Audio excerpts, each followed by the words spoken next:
us. I told the players early in the week, last week, that this was going to be a test, that we were going to play a really good team, and we would actually find out where we were as a team. And this was a test for everybody. It was a test for the coaches. It was a test for me. It was a test for all the players.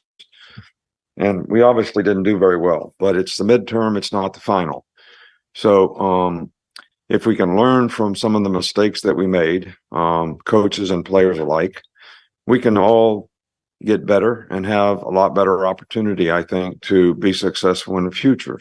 So, but everybody's got basically two choices. You can throw in the towel and quit and be mediocre, or you can fight and grind and do the hard things that you need to do to be successful. And I think you don't want to waste a failing, and we certainly don't want to waste this failing.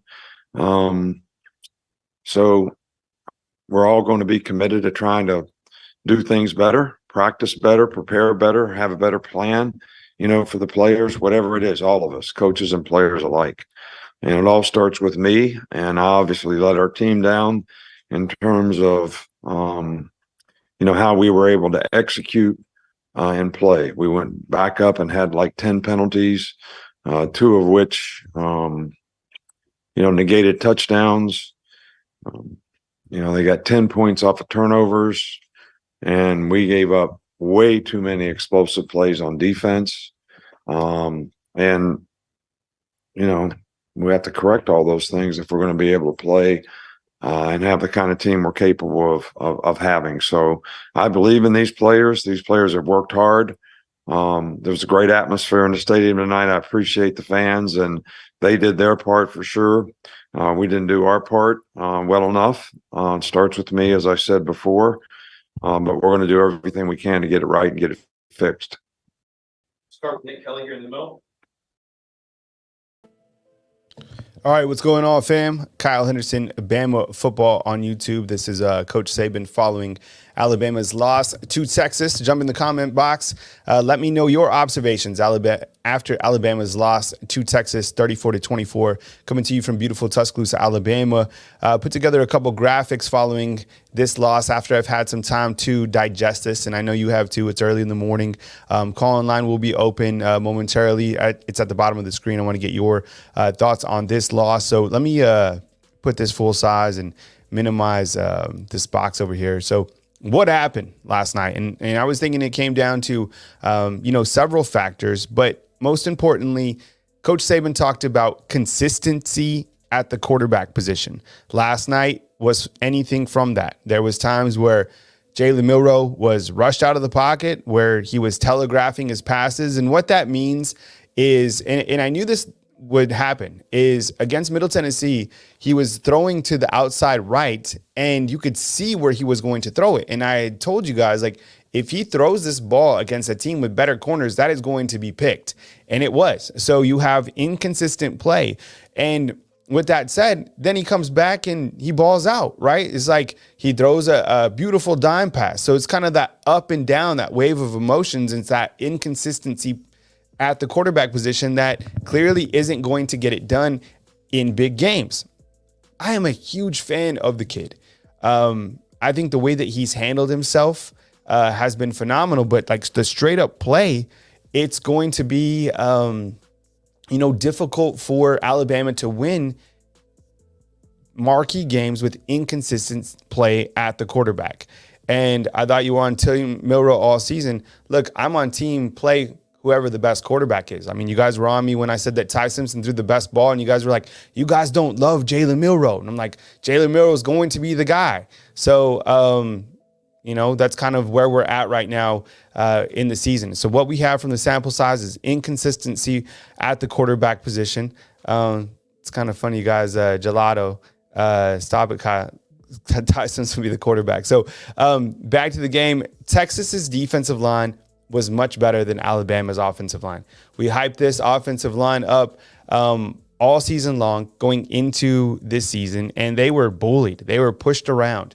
They were taken advantage of against Alabama and against Texas rather. And I think I didn't necessarily anticipate that, to be honest. I didn't anticipate Texas to really get that good of a pass rush. And Coach Saban made an interesting observation last night is that Texas didn't even send the house. Like, they were beat straight up by 4 rushers.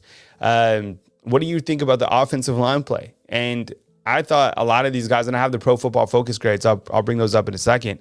That was a monumental part as well. Look, you got to be able to protect the quarterback, and Alabama didn't do that. So the offensive line, a lot of issues there. And how about this?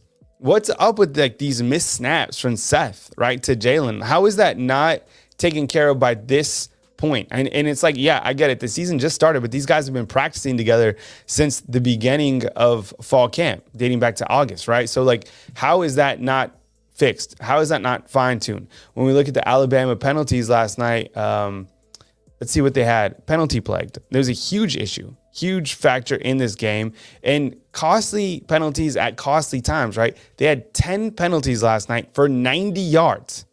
That was one of the things that Alabama wanted to focus on. I mean, last week, they have 3 penalties. This week, they have 10. And it seemed like the penalties came at the worst time possible. This is another stat that was very frustrating, was the fact that Alabama literally had no pressure on Quinn Ewers, right? You look at the quarterback pressures, quarterback hurries. Okay, they had 3 hurries last night in a game. They had 0 sacks.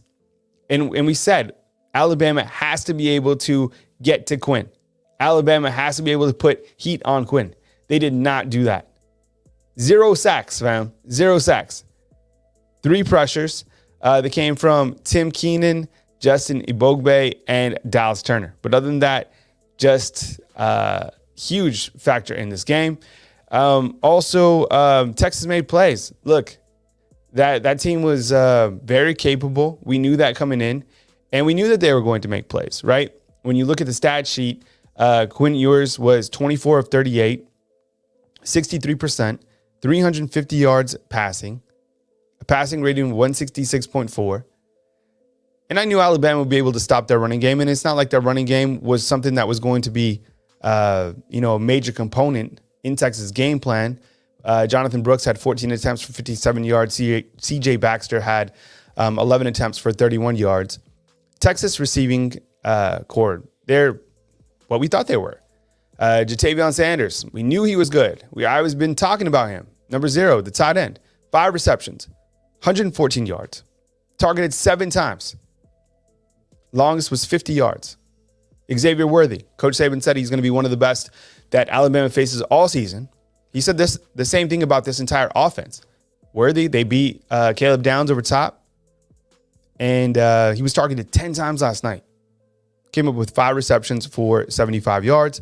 Baxter out of the backfield had 21 yards. A.D. Mitchell had 78 yards. And Whittington, who had a big game last year against Alabama, has 44 yards this time around as well. So those weapons are dangerous. Quinn did a good job. I'm not sure if it's time to for him to smoke a cigar like he did, kind of posting up like Joe Burrow. But you come in and, I knew an effective quarterback would beat Alabama. I was just really surprised that Alabama couldn't get to the quarterback. Let's look at the Pro Football Focus stats right here. And we'll take our calls in just a minute. Let's kind of get through some of these items before we take our calls. Okay, so for the second straight week, and I'll get that full size, the offensive grades. So if you're new to the Pro Football Focus grades, this is how they work. So let's start at the left. Caden Proctor, number 74. The star indicates that the player started within the first series of the game. The position is the left tackle. Total is the number of snaps. So when you think about snap counts, that's how many snaps they played. Okay, and then the far right column is their overall grade. Pro Football Focus is made up of former college coaches and pro football and pro coaches, and then they grade the players out during the game, and then they post them. Caden Proctor, left tackle, a grade of 55.1. Struggled last night, 100%. Tyler Booker, 56.3. Struggled. I saw him doing, some good things out there, but man, Caden was having a tough time. J.C. Latham, 62.5. Just looking at the offensive line right now, and then we'll look at the overall grades. How about Seth? This is It's not good. 46.8 at the center position. 46.8. Darren Dalcourt, 69.9. Wow, that's a high grade for him. And then who else we got? Kind of scroll down to see other linemen. Yeah, so the grades are not great. Other grades that stand out, let's start with Jalen Milroe, 55.7. My goodness. Struggle bus. Amari Niblack, 60.3. Had that drop in the opening drive. Didn't like that. Jermaine Burton, look, 2 of his touchdowns that were negated by penalties. 76.9. I think even Coach Sean said he had to come out and have a big game. Tried to. Penalties killed him. Isaiah Bond, 68.3. I thought he made a really good catch where he turned around and made an adjustment to catch the football. Jace McClellan, 58.5. I think that grade's a little bit low from him. I felt that he did run tough. I thought he did a good job, and Alabama gave him opportunities. Malik Benson, 69.8. These are low grades, fam. These are not good. These are grades that I'm seeing these are not good grades. So I not really sure what to take away from that, other than, it was a game where you don't want, mistakes to happen, and they happen. Let me fix these banners up top real quick, fam. Okay, so let's look at the defensive Pro Football Focus grades, and I'll take some calls. I just kind of wanted to shell out the analytics before we kind of move on with the show. I think it's an important part of the piece to kind of like look at everything analytically and kind of break it down then with our observation. So, okay, so here are the defensive snaps. So again, total represents snap counts. The grade on the far right is the overall grade. Deontay Lawson, we knew he had to come through. This is an impressive grade. I have not looked at the Pro Football Focus grades at all. Like, I'm looking at this with you. 83.8 up at the top. That's tremendous. That's tremendous. I think that's one of the highest grades this season if Jalen Key did not have a higher grade last week against Middle. Kool-Aid, my goodness. Oh, my goodness. 48.6.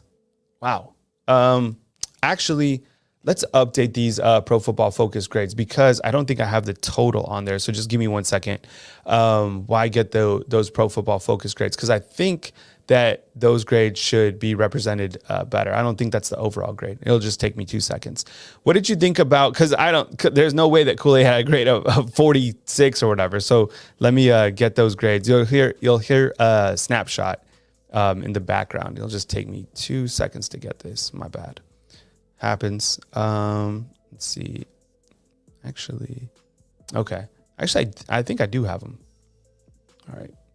I do the editing live, so just stay with me. Okay, so the grade right here is on the, so if you look to defensive, that's where the grade is. So the far right is a tackle grade, and then the run defensive grade, and then the defensive grade is up at the top. So let's just go through Deontay Lawson to get this started. Deontay Lawson, middle linebacker, total snaps 78, run defensive grade, or run defensive plays 36, pass rush 8, coverage 34, defensive grade 70.5. There we go. Okay, that makes sense. 70.5. Kool-Aid had a grade of 63.5. Malachi Moore 63.0.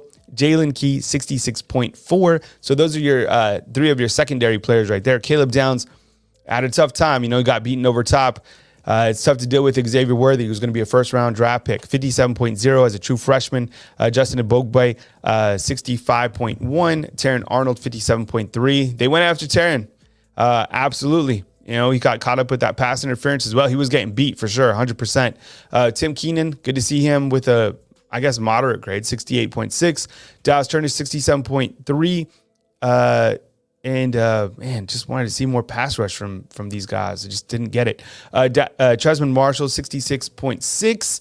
Jaheim Otis, 74.1. Chris Broswell, 70.2. And then at the bottom, Tim Smith, 66.8. So those are your Pro Football Focus grades. Kyle Henderson and Bama Football on YouTube. Going over some analytics before we take calls. Let's look at, I think I had a couple more observations. Let's look at Jalen Milroe's passing tree real quick. This is his passing tree against Texas. Get that framed for you guys. Let's get that full screen. Okay, so the top column is 20 yards downfield. So let's start at the outside left. 1 of 2, 49 yards. Again, for the second consecutive game, the outside left has been one of the Jalen's strong suits. NFL rating of 135 with a touchdown. 25 yards downfield into the center. He was 3 of 5 with 89 yards with no touchdowns, but still a pretty good NFL rating. To the outside right, 0 for 1. Passes that were over 10 yards. This is the second column. 1 of 3, 17 yards. 1 of 2, 39 yards. Did not go to the right. It's kind of interesting when you start to look at the passing tree. And then under 10 yards, 3 of 4 to the outside left, 4 of 6 down the center, and 1 for 1 to the outside right. And you pair that up, and what you're going to see next is Quinn's passing chart. And I think this will give you a good indication of where they attacked Alabama. Let's see if we can get this sized up correctly. Give me 1 second. Let's see if I can get this in. Quinn Ewers, his passing tree, that's what you're looking at right now. 1 for 1 to the outside left with passes 20 yards downfield with 118 NFL grade. Between the numbers, 2 of 4, 83 yards. Wow, they really took advantage of Alabama, 25 yards down the field over the top. That's a dangerous number because that's your safeties, right? 0 for 1 to the outside right. 1 of 1 passes that were 10 plus yards. 4 of 6. So where he did a lot of the damage was during the center, across the center of the field, right? I mean, look at between the numbers. Let's start at the up top. 2 of 4, 83 yards. 4 of 6, 106. 3 of 7, 23 yards. And then, just stuff kind of there in the scrum of things. 8 of 9 for 28 yards. So Quinn Ewers certainly had a very good game against Alabama. I think his efficiency was 63 or something like that. All right, we'll go to the phone lines and want to get your calls about this game. And then I have a couple other observations that I want to bring up. But let's go to the phone lines, and we got a couple callers in, and we'll take it right now with the 205. Hey, thanks for being patient. You're on the line with Kyle Henderson. Who am I on the line with, and where are you calling in from? Perry from Springville, Alabama. All right, Terry, go ahead, man. Give me your observations after last night's game. Well, I had a couple things. I think first of all, when you look at Jalen Milroe, and I was watching your show with Coach Smook last night, and I think he's spot on with his inability to process. Like, that second pick is probably one of the worst interceptions I've seen in a long time out of an Alabama quarterback. Mm-hmm. Second of all, I don't know who told J.C. Latham to put on 30 pounds, mm-hmm. but he looks slow. Mm-hmm. He looks unathletic. Mm-hmm. Like, he's getting beat when we've never seen him get beat like that in his Alabama tenure. Mm-hmm. And then when you put those two things together with the our offensive line, we've got this huge, massive offensive line with a quarterback who wants to scramble around. So now, the quickness of the defensive line is their advantage because our guys can't move that fast.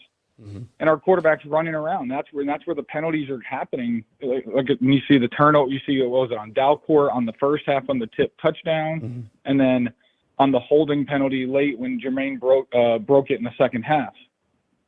But I was also watching another show last night, and Bo Scarborough was talking, and he was lighting into the Alabama players, mm-hmm. basically just saying, they're not living up to the standard. They're too worried about doing their own thing. Mm-hmm. He was killing Kool-Aid last night. He's like, you're supposed to be the leader of the defense, and you're out here by yourself when the team's meeting. Mm-hmm. So I want to get your opinion on those three things because I think it's evident that, when you look at how we're built, the play calling is we're still trying to benefit Jalen Milroe, mm-hmm. but we can't really. But the offensive line's not really built for Jalen Milroe. Yeah, that's a good point. On the phone lines with Terry from Springville. Look, I said this against Middle. The offensive line looked slow to me, honestly. I mean, and that's a really good question. Why did he put on that 30 pounds? And now you start to look to Alabama's offensive line and kind of the size, because I felt the same way about Caden Proctor. Now, everyone has been hyping up Alabama's offensive line over the size, right? They're bigger than NFL. Well, there's a reason that NFL is not doing that, right? Like, you're in the league, you want athletic offensive linemen to deal with these freaks that are coming from the outside edge. I think this is probably the most concerning thing that Saban said last night was the fact that Texas was only bringing 4 versus Alabama's offensive line. So they were able to basically have really good coverage. Their secondary was much better than we thought, and their defensive line dominated Alabama's offensive line. Seth got beat up and down. Caden Proctor, he couldn't keep up. J.C. Latham looked slow. I did think that they did run the ball better than I anticipated them to. Like, Jace is a beast. We need to feed him. Alabama needs to continue to feed him. Jan Miller was running too much to the outside and the opportunities that he got. But the offensive line, they're slow to the outside. And, let's not get it twisted too. Like, Jalen Milroe didn't have it. And even if they were able to protect him, the way that he was telegraphing his passes is not high caliber enough to beat a high quality opponent. Texas is good. Alabama did have their chances. And I think Saban talking about maybe going with a different quarterback. I think when Jalen threw that last touchdown pass, like, you were just going to ride or die. It was a street fight at that point. And, it maybe doesn't even make sense to swap someone out there that late, considering that they did have a little bit of momentum. Shoot, Alabama took the lead in the later part of the game, right? So Texas is the better team, 100% last night. Offensive line, big issue. Jalen Milroe, big issue. Too inconsistent right now for Alabama's offense. And the penalties were, 10 penalties for 90 yards, not going to cut it. What else you got, Terry? I would say, really, my last thing is, I thought the play calling on both sides of the ball, well, the first half was offense, second half was defensive play calling, was weird for me. Like, and you look at that first drive, it's run the Jace for 9, run the Jace for 7, then we go pass, which was probably could have been caught by Niblock, but it was a difficult pass, and then the interception, and then it just became run. But there was no quick game. It was like, but I would say in the second half, Tommy Reese flipped it around, and he was taking the big shots because they were there. Mm-hmm. But then you go to you look at the defense in the first half. They kept us in it. So I'm not by any means putting this on the defense. Mm-hmm. But I forgot how. I think it was when we take the lead, and then Texas runs that tight end screen. It comes back with holding, so it's like 1st and 15. Then we get it again at 2nd and 15, and then we rush 3, drop 8 back. Mm-hmm. I think Hey, Terry, I think you're cutting out on us, man, but that was a good call, man. We'll get to you next time. I appreciate the support. That was Terry from Springville calling in. Kyle Henderson of Bama Football on YouTube with some observations following Alabama's loss to Texas. Hit the thumbs up, like, subscribe, fam. The season isn't over. That was the midterm. It wasn't the final, as Coach Saban said, but with that said, you got to get back to work because the inconsistent play is not going to cut it. Was looking at the college football power rankings by ESPN that were posted today, and it's Georgia, Florida State at number 2, Michigan number 3, Texas at number 4, USC at number 5, Penn State number 6, number 7, Ohio State, number 8, Washington, number 9, Notre Dame, number 10, Tennessee, and number 11, Alabama. But as they say in the world of college football, better to lose early than late, and still a lot of work to do. We'll go back to the phone lines at the 251. We'll start right now. Hey, thanks for calling. You're on the line with Kyle Henderson. Who am I on the line with, and where are you calling in from? Hey, it's Robert from Mobile. Hey, Robert, I appreciate you calling in, man. So they just switched places, Alabama and Texas. I would put. Texas should be the number 1 team. These polls should be based on what you've done and not what you're projected to do. This really perplexes me. What's Georgia and Michigan done that keeps them number 1 and 2? But whatever. I can remember when Jalen Romero threw those 2 picks. I thought about you and what you and I talked about last week. Yep. With, hey, those balls are hanging out there good ways on those out routes. A better team can pick that off. Yep. And the minute we saw the picks, I immediately thought of our conversation last week. And yeah, Jalen Romero's a great guy. Well, I like him. His interviews are just top notch, but he's not the answer at quarterback for Alabama. we really was pulling for you. I thought maybe you got something to light to come on, and it was more me being biased, trying to, hope, my belief he could probably do it. Then I saw enough evidence that he could. I was like everybody else in the offseason, had the doubts that he could do it. Well, the doubts weren't in a vacuum. The doubts came from what we saw before. So, sorry, guy. The doubts are, we doubt what we see when we don't see consistency, and that's natural. But that's you should. So, when at the first game, okay, you leave some of the doubts. Okay, yeah, there may be something there, but we ignore the competition. Although you and I noted that, hey, dude, if you don't clean those passes like that up against better competition, it's going to get picked. And well, sure enough, it did. He didn't clean it up. They didn't look at film, or like some of y'all other callers said, the processing just doesn't seem to be there as far as being able to see what the defense is doing and fool the defense instead of them fool you. Okay, one time they do it to you, fine, but you allow it to happen again. And it goes back to what we saw last season with the interceptions. You just can't have as many interceptions as you do touchdowns. It's not going to cut it, especially when you start playing better competition, which is where we are with it. It's Nick, and I saw Nick Saban interview that he said he thought about it. Of course, you're going to think about trying another quarterback under the circumstances. Mm-hmm. But but after that last touchdown, okay, that made him back off. Well, okay, yeah. But yeah, it's really time to give some of the other quarterbacks a real chance in this next game. And the other ones really should start. And start the next game and give them a real solid chance to compete. I don't think Nick Saban gave them that in the offseason. Mm-hmm. He'll go what he's more familiar with. That makes sense.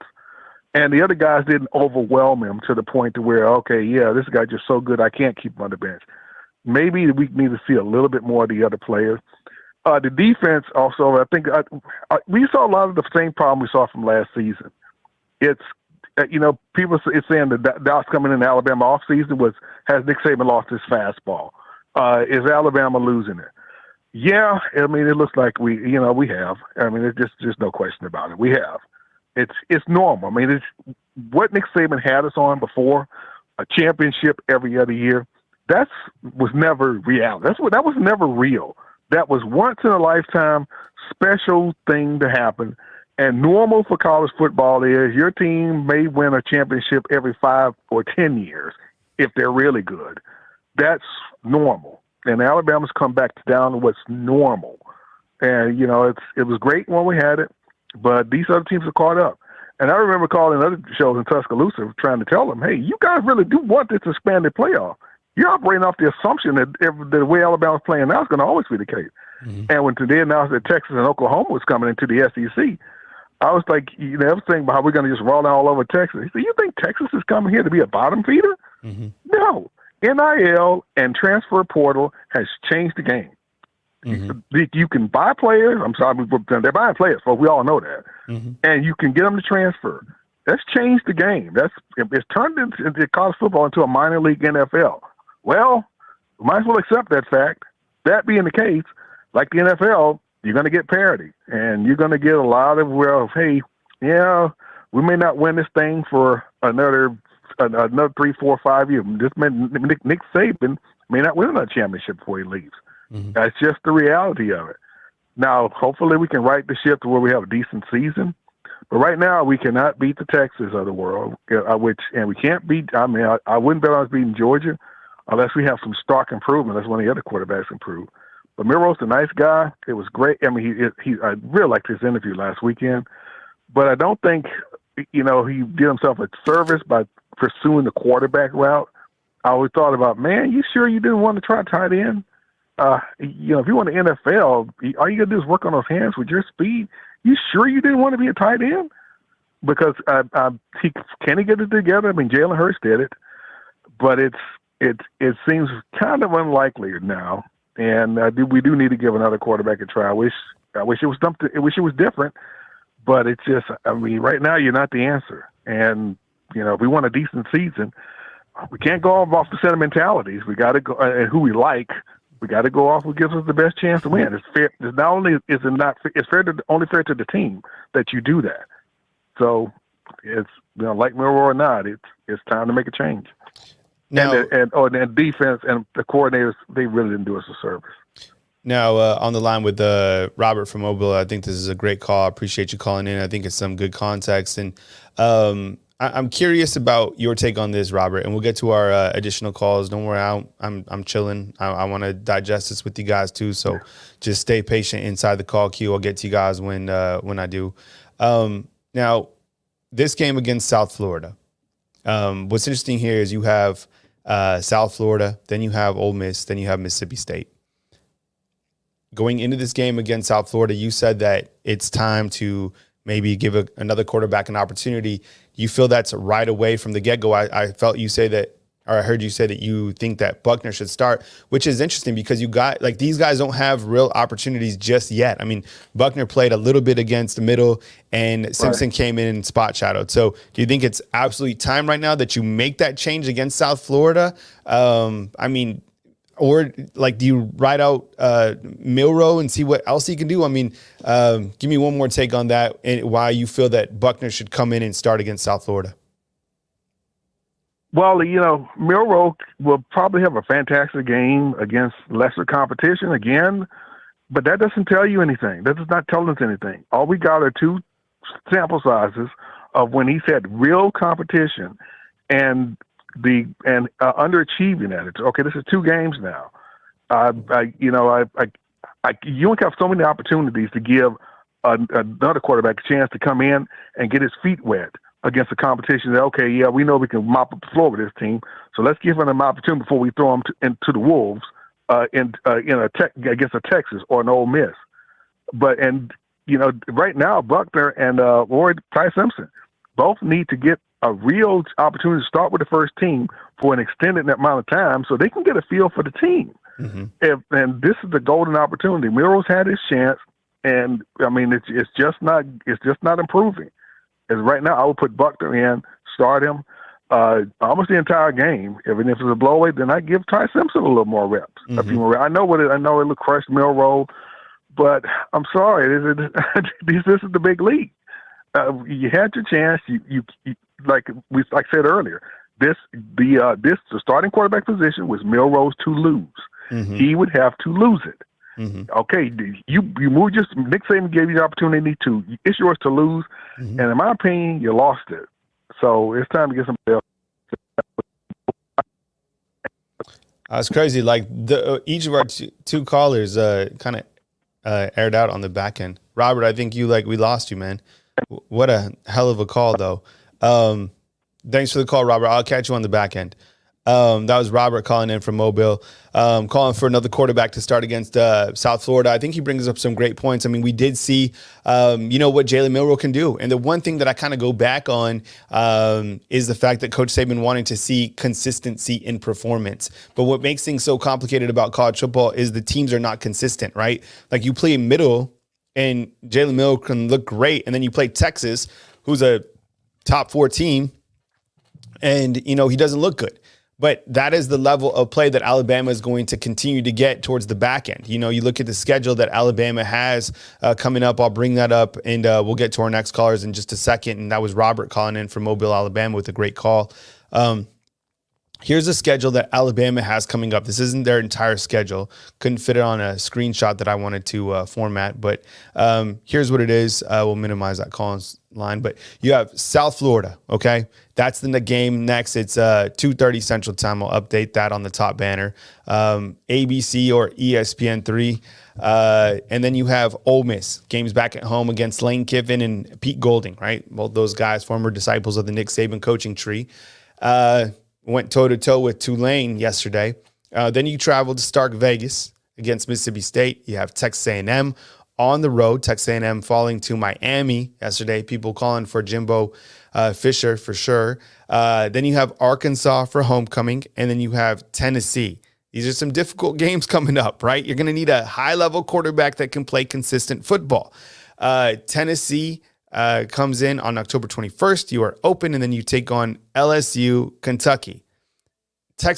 Ole Miss is going to be challenging. Regardless of what's going on, it's going to be challenging. We know that. Texas A&M on the road, going to be challenging. Arkansas, Sam Pittman, baller, going to be tough. Tennessee, like a lot of these teams kind of up and down, but they're all going to be difficult. LSU is going to be difficult. I get it. Like, Brian Kelly is kind of up and down, but they're going to be difficult games. They're going to need a quarterback that is consistent. We go back to the phone lines with the 201. We start right now. Good morning. You're on the line with Kyle Henderson. Who I'm on the line with, and where are you calling in from? Hey, Kyle, this is Adam from Georgia. How you doing? Hey, Adam, I appreciate you calling in, man. I'm sure you have a little bit of time to digest last night.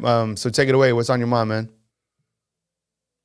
Yeah, well, thanks. It was really a disappointing result. And my thoughts basically are that Milroe isn't the guy because the problems he has really, I don't think, can be fixed because he just doesn't read defenses well and he doesn't go through his progressions well.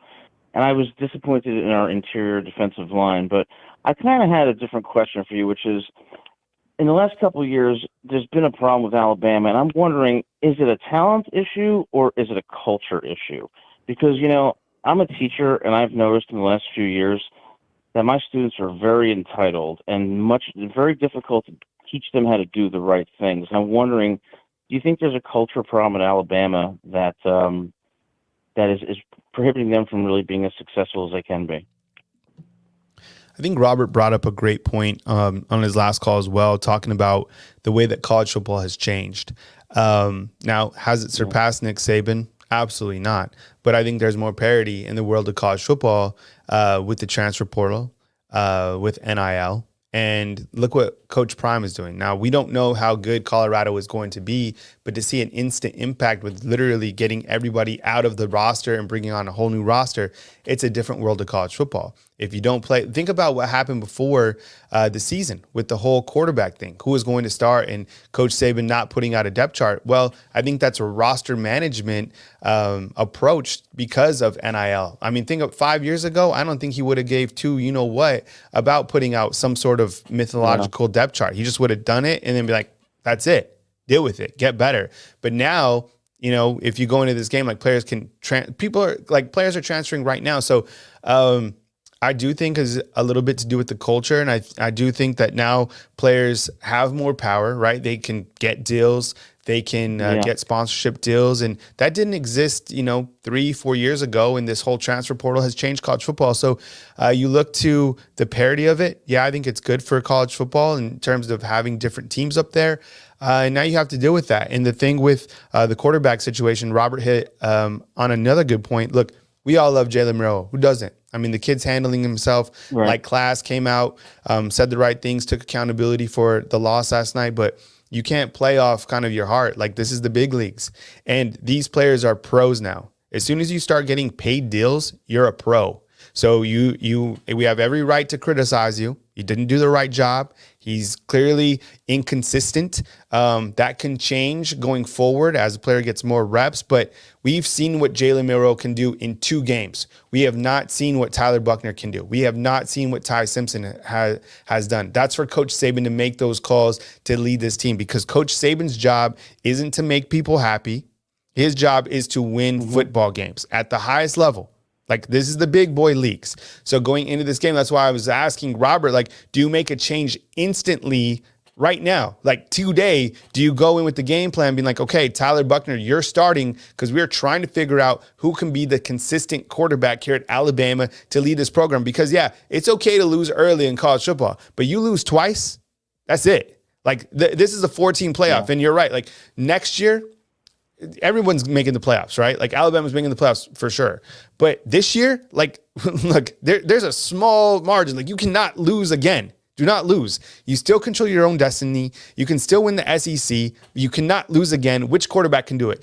Adam, what else you got? And what is your take on, making a switch at quarterback right now? I think we should make the switch at quarterback now, because I don't think Milroe's problems are going to improve. But I think it should be Ty Simpson, not Buchner. And the only reason I say that is because I watched Buchner at Notre Dame. He was equally as inconsistent. So, I mean, unless Ty Simpson has not impressed the coaches at all, I would give him a shot. So what do you think? And what do you think about the outlook for the season for Alabama? Look, I think that the quarterback is probably going to – the next quarterback, because I have a picture up right now of Ty Simpson. But I think the next quarterback is going to be Tyler Buckner. I think that Buckner didn't just land here by luck. He came here because Tommy Rees, when all this shakes out and we're watching the Netflix series like in 5 years about what really happened to Alabama, it was going to be that Tyler Buckner and Tommy Rees were like, dude, come over here. You got a chance to like be the quarterback, maybe not start because we already have a guy here who's played, but you can eventually be the starting quarterback early on in the season. He was the number 2 guy after middle. That tells us that he's number 2. And they still on this depth chart have or at quarterback. Just straight up be like, this is the guy. Ty Simpson, he's probably going to get opportunities as well. We just have small sample size on these guys. And Ty Simpson, we have the least information of any of these guys because he hasn't started in a college game yet. And then everyone's going to be calling for Dylan Lonergan, and maybe he should get a shot down the road too if either of these guys can't be consistent. Because what it's coming down to now is consistency at the quarterback position. And this offensive line, though, they have to be able to protect, and that's scary. Like, they are not living up to the hype that we are hyping these guys up to be. The biggest offensive line in college football, and also maybe one of the slowest. So there's your reverse rat poison. If you're out there and you're listening, you're an Alabama offensive lineman. Like, Eric Wolford brought in these giants, but, they need to be athletic as well. And these guys looked slow, and they were getting a lot of they were getting beat. Seth McLaughlin's grade of 46 or whatever, and the missed snaps, like, that is not acceptable on top of the inconsistency at the quarterback level. What else you got, Adam? No, that's it, man. Thanks so much. Great analysis, and roll tide. All right, man. Take it easy. Adam calling in from Georgia. All right, take care. With the call. Appreciate it. Kyle Henderson, Bama Football on YouTube, 205-850-1994. We'll put the call in line number up. I appreciate you guys joining me today, this morning on Sunday, September 10th. I'll also have a call-in show tonight at 7 p.m. as we turn the page to South Florida and we continue to talk Alabama versus Texas. Go back to the phone lines in just a second. Inside the comment box, this is what I want from you guys. Is it time to make a switch right now at the quarterback position to see if any of these other quarterbacks can be more consistent? And that's probably a good way to talk to Coach Saban about it too, is it time to find out if another quarterback can be consistent? And when do you make that change as the head coach? Do you make it during a game, or do you make it going into a new game, right? I mean, a lot of people not happy about Jalen Milroe. And this has nothing to do with the kid's character. And I'm glad to see that, like, inside the comment box. Dude is an amazing person. But the best quarterback has to play. That's what it's about, period. Who can continue that high level of consistency and performance at the quarterback position? As Alabama, watchers, viewers, fans, we're accustomed to Bryce Young, Tua, Jalen, Mac. You don't have to fit into that mold. No one's asking you to beat any of those guys, but the level can't be average here, right? And the quarterback is going to win you national titles. But so is the offensive line. We go back to the phone lines, 910. We start right now. Hey, thanks for being patient. You're on the line with Kyle Henderson. Who I'm on the line with, and where are you calling in from? How you doing? My name is Christian Drake. I'm from San Antonio, Texas. I appreciate you calling in, man, from Texas, man. Go ahead. Take it away. Yeah, man. Watching the game yesterday, I mean, I'm a big Alabama fan, so now I got to deal with all these Texas fans out here. It's going to be terrible. But just my thoughts on the game yesterday, just looking at everything, and I went back, rewatched the game and everything. There's a few points, man. Obviously, the offensive line has to get better. Defensive line has to get better. Dallas Turner was non-existent besides one play. Inconsistency at quarterback, the decision-making process, and things like that. When I go back and I look at Jalen Milroe, he reminds me a lot of Mac Jones when he made that start versus Auburn. A lot of up and down, not a lot of experience. And we kind of already knew that in his selection process when he's reading defenses. It's slow, and you can see it. It's super slow, and I think that's where he needs to get better, because that interception to Jermaine Burton, that second one he threw, he could have checked it down, or he could have took off and run with it. That entire right side of the field was wide open. He could have checked it down, ran it, and probably got 7 yards out of it, and it's third down and maybe 3. And I think the biggest thing that I took from yesterday's game was the fact that Alabama is not the same Alabama that they were before. And the reason reason why they're not the same Alabama is you can see there's complacency within some of these players. Like, and don't get me wrong, like Kool-Aid, he's a really good player, but I do think he lacks leadership. I think that Malachi Moore played an okay game, but Terran Arnold played an okay game. Our secondary has to do a better job of making sure that if these guys on the defensive line are not going to get pressure, y'all got to stick it to these people. Y'all cannot let people get behind you. Nick Saban said that yesterday. You cannot let these people get behind you. How do you get beat in cover 4? How do you let somebody get behind you in cover 4? Why are you coming down hard capped over a tight end when you're supposed to be in cover 4? That's not your job. Control what you can control. As far as the offense, I think Jalen Murrow going forward needs to be on a thinner leash. And I would say the offensive line didn't help him out, but I can count numerous plays where I saw Jermaine Burton open on a go route, or I saw somebody open on a check down, and he chose to throw a deeper pass because he wants to be the savior. And we're not asking you to do that. We're asking you to control the ball, take care of the ball. Those 2 interceptions were terrible, and when he threw them, they were untimely interceptions. I mean, all interceptions are untimely interceptions, but those were especially untimely because you threw them at our 30-something yard line on our side of the field where they got points out of them. The penalty has got to stop. Nick Saban needs to take control of his team. Now, luckily for him, it's early in the season, so things can get better. Obviously, Alabama isn't a finished product, but they need to change their mentality, and they need to change it quick.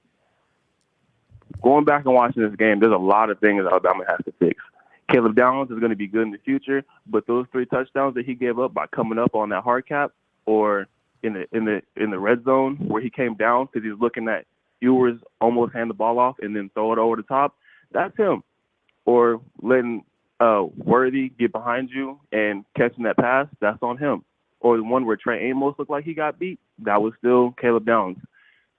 Steve Sarkisian knew Alabama secondary is going to have inexperience because Terran Arnold got picked on last year, and he has a little bit of experience, but he has a habit of holding. Caleb Downs is young, so he's just going to dress everything up as eye candy, force his eyes to make decisions for him, and throw it over the top every time. Kool-Aid, his technique. Hey, Christian, let me interject right here, man. This is a great call, and then I'll let you pick it up. I think you're making some great points. The thing I noticed about Caleb Downs, let me know if you think about this as well. Clearly they were going to go over the top and try to attack him, and he did allow that big touchdown to Xavier Worthy. But I thought he also brings the boom. The dude loves to come up and stick, and he brings a lot with him too. So I do like that aspect of him. I think he is a really good open field tackler. And in fact, I think he's up to 20 tackles, 10 in this game and 10 in the last game. So those are the kind of positives. But I knew that Sark would be going for him. Xavier Worthy, very difficult matchup. Someone inside the comment box too, and we're on with Christian from San Antonio. But someone in the comment box said Texas is not a great team.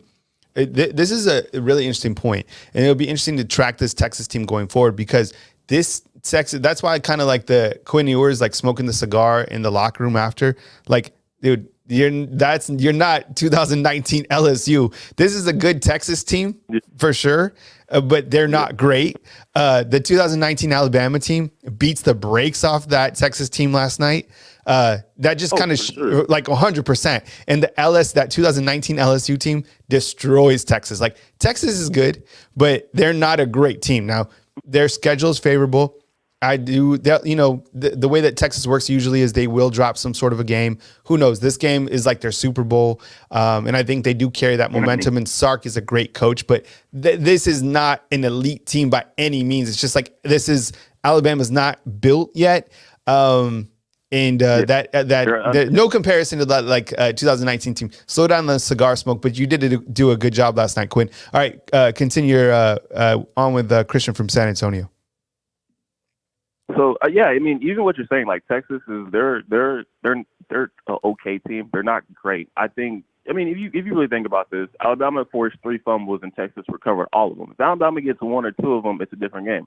If Alabama doesn't commit penalties on 2 touchdowns, it's a different game. You see what I'm saying? So it's a mixture of Alabama not playing up to the Alabama standard, and then it's also a mixture of luck from Texas because everything rolled their way. Alabama is making penalties that I haven't seen players make in I don't know how long. There's no reason why a center should be able to false start if you're the center. You know what the cadence is. So you got to stop. There comes a point in time where Alabama, well, this group and the group from last year, because a majority of them were the same players besides, Bryce Young and a couple of those linebackers and Will Anderson. But for the most part, these players have to do a better job of taking those emotions and fueling that to play better instead of going off of emotion and being too hyped and forcing yourself to try to make a big play. Just play your role. That's all you have to do. And you're going to get your first round draft picks. You're going to get where you need to go. But if you're sitting here trying to make the big plays every single time, and don't get me wrong, like, you're right. Caleb Downs brings boom, but he's not a linebacker. He's a safety. So before he tries to come down and make a big hit stick, he has to take care of his assignment first. Mm-hmm. You see what I'm saying? Mm-hmm. I love that he comes down. He wants to make big hits. I like that because I haven't seen anybody do that since Landon Collins. So, like, there's some good things there, but he has to take care of his assignment first. Alabama's defense played pretty well in that first half, and when the playbook started opening up, now crunch time, they folded. They did. They pressed a little too hard. They didn't come with enough pressure throughout the entire game. I think Uri's had like one pressure out of every single drop back that he's had. That's ridiculous. That's for me hearing Alabama saying we have one of the best defensive lines in the country. They played terrible yesterday. And secondary, if I were to give grades for each position, quarterback, C+. Those interceptions were terrible. Now, when he had a clean pocket, he made some pretty good throws. In that first half, I do believe Jalen Murrow was shell-shocked, like bad. And I don't think Tommy Rees did a good job of selling him into the game at all. I think the running it was good, but when you put him in obvious passing downs, they're coming after him with 4 or 5 people. And when I've seen even times where they came at him with 7 people, and Jalen Murrow did not look at that as I have 1 or 2 people coming unblocked. I have to get rid of this ball quick. He stayed in the pocket. His recognition of defenses has to be better. You have to be able to have your line. You have to adjust your line or whatever you have to do, keep a tight end in the block. You have to do that. As far as the offensive line, when it comes to Caden Proctor, he's a freshman, okay? You can't put an All-American defensive end on him and then he's going to hold him the whole game. You have to put him in a position to succeed. He's young. You have to either keep a tight end in to help chip block, to help push him back into that line, or you have to put somebody else on him because this offensive line is terrible. That game plan that they had for running the ball was okay. It wasn't great, but pass protection was terrible. Hey, Christian, I got to run to my next caller, man. So thank you very much for the call from San Antonio. You bring up some great points. I really appreciate the dialogue. Feel free to save the number and call in anytime. All right, buddy? Yeah, for sure. You have a great rest of your day as well. I appreciate being on the show. I'll be if you want to rap later tonight, man, I'll be live again at 7 tonight on Sunday night. Oh yeah, for sure. All right, man. Take it easy. I have all right. Christian calling in from San Antonio. Kyle Henderson and Bama Football on YouTube. Hit the thumbs up, like, subscribe. Appreciate you guys being here.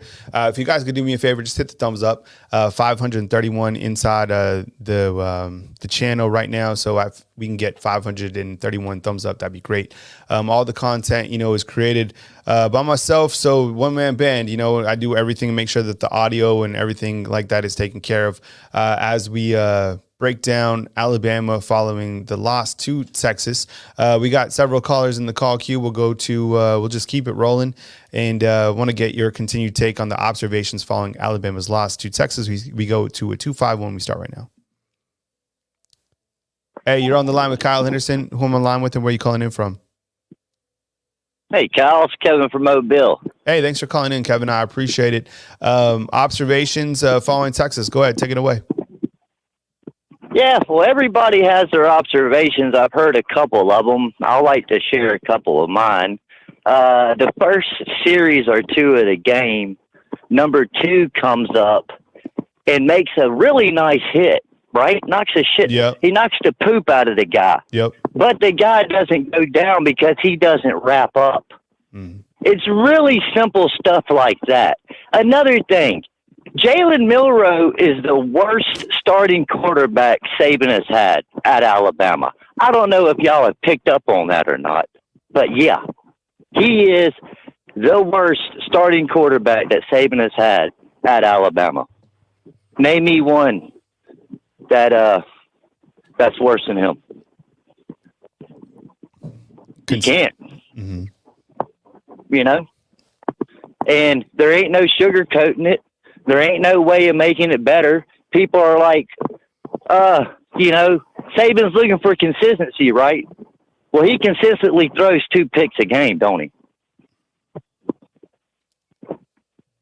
I mean, so what are we doing here? Mm-hmm.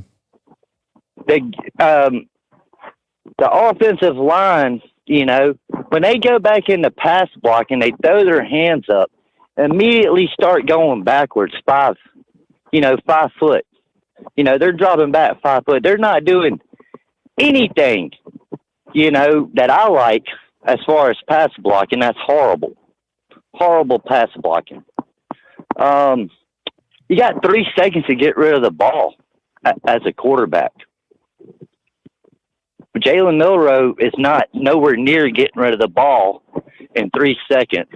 That's why you're having the penalties, because he doesn't get rid of the ball fast enough. You got guys, he hits 1 or 2 people every now and then, but, you know, you got a wheel route coming out of the back. He missed him. People are talking about him not seeing the field well. Kevin, was that wheel right to Jace McClellan down to like I'm saying, close to the Texas sideline? Is that the one you're talking about? Yeah, man, the one that was just right in front of him. You know, it is what it is. Let me ask you this, Kevin. Last night, you know, hold on, Kevin. When you look at this team, Jalen Milroe and Jason's right. Like Jace McClellan was open, and he catches that. That's a touchdown, 100%. The 2 things aside from Jalen Milroe, let me ask you if you agree with this. 2 things that really stood out to me, and I talked about this at the beginning of the show. Maybe 3 things. 0-0 pass rush. Like, where was Dallas Turner? Where was Chris Broswell? Those guys were invisible. And then Alabama's offensive line completely abused last night. And then on top of that, the penalties, right? So we get it. Jalen Milroe didn't have his best night. Probably time for another guy to get opportunities to see if they're consistent. But along with that, did you anticipate like no pass rush? Literally, they didn't get to Quinn 1 time last night. Well, Stark knows what he's doing. His quarterback gets rid of the ball fast. Mm-hmm. His quarterback does not hold on to the ball very long. You cannot hold on to the football. You got to get the ball, process information, and get rid of it. Mm-hmm. That's what that guy does. He dropped 2 dimes. I mean, he dropped some dimes in the end zone last night. Yeah. You know? I mean, them were 2 high-level passes. You know? Something happened with number 3 on that first play. The play before that, number 3 did something not good. I recall that. And then, boom, next play, he got scored on. You know, the defensive backs have just not been up to par. They're a little undersized, if you ask me. I don't like their height. I don't like their height or their wingspan. They're just a little undersized. Defensive line, you know, it's the 2nd game of the year. There ain't no killers up there that can get to the, you know. I mean, what happened last year? Did that All-American superstar number 1 draft pick linebacker get double-teamed every single play? Mm-hmm. You know, that's what it is. When you have somebody double-teamed, that means somebody else is free. That guy that's free needs to go make a play. Bottom line, if you get doubled, somebody is free. That person free needs to go make a play. And if I'm the guy getting doubled every play, and if I consistently see the dude that's not getting doubled ain't making a play, I'm going to get pissed. Because but it starts with the quarterback. I don't care what anybody says. The whole damn team revolves around the damn quarterback. If the quarterback does not get the job done, it transfers bad juju all over the whole damn team. And that's just what it is, man. A quarterback, Milroe had 2 picks, should have threw. He should have had 5 by my calculations.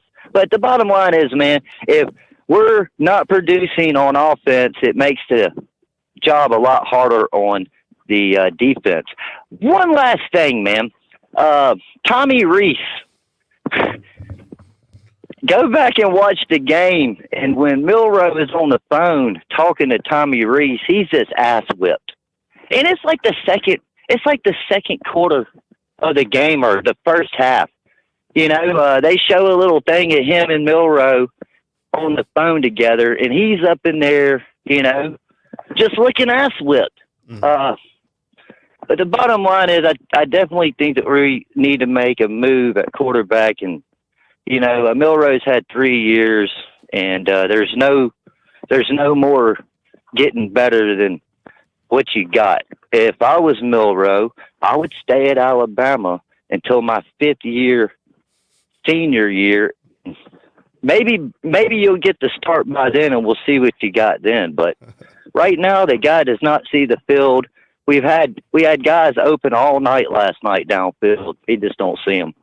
Y'all take it easy. Take it easy, Kevin. All right. Kevin calling in. Appreciate the call.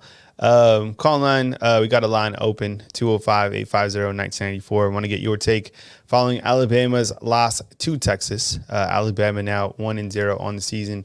Want to get up the schedule. I'll be patient, callers. I got a 504, 580, and a 256. I'll get right with you guys. Appreciate you guys. I ain't going anywhere. We're going to do this right. We're going to talk about these games. I wanted to show the schedule for Alabama coming up, have that graphic right here, just so you can kind of get a better feel for where things stand with Alabama's schedule going forward. I'll be headed to Tampa this coming Friday to go watch Alabama take on USF, 2:30 Central Time, ABC or ESPN 3. And then they got Ole Miss, Lane Kiffin and Pete Golding. That game will be here at Bryant-Denny Stadium, and then you go to Stark Vegas, take on Mississippi State. You got to think Alabama clearly favored in all those 3 games. Well, the next 5, right? So that would put Alabama clearly back. Right now the ESPN Power Index has them at 11, but these are games that you can win. They will be favored to win in each of these games, all of them, really. Curious to see, where Alabama and Tennessee are at in the 3rd weekend of October. Then they are open. Then they got LSU and Kentucky. After that, they got Chattanooga and Auburn. This is, just a screenshot of these next couple games coming up. Just want to give you guys an idea of where things stand as of Sunday, September 10th. We go back to the phone lines and got a couple super chats in here real quick.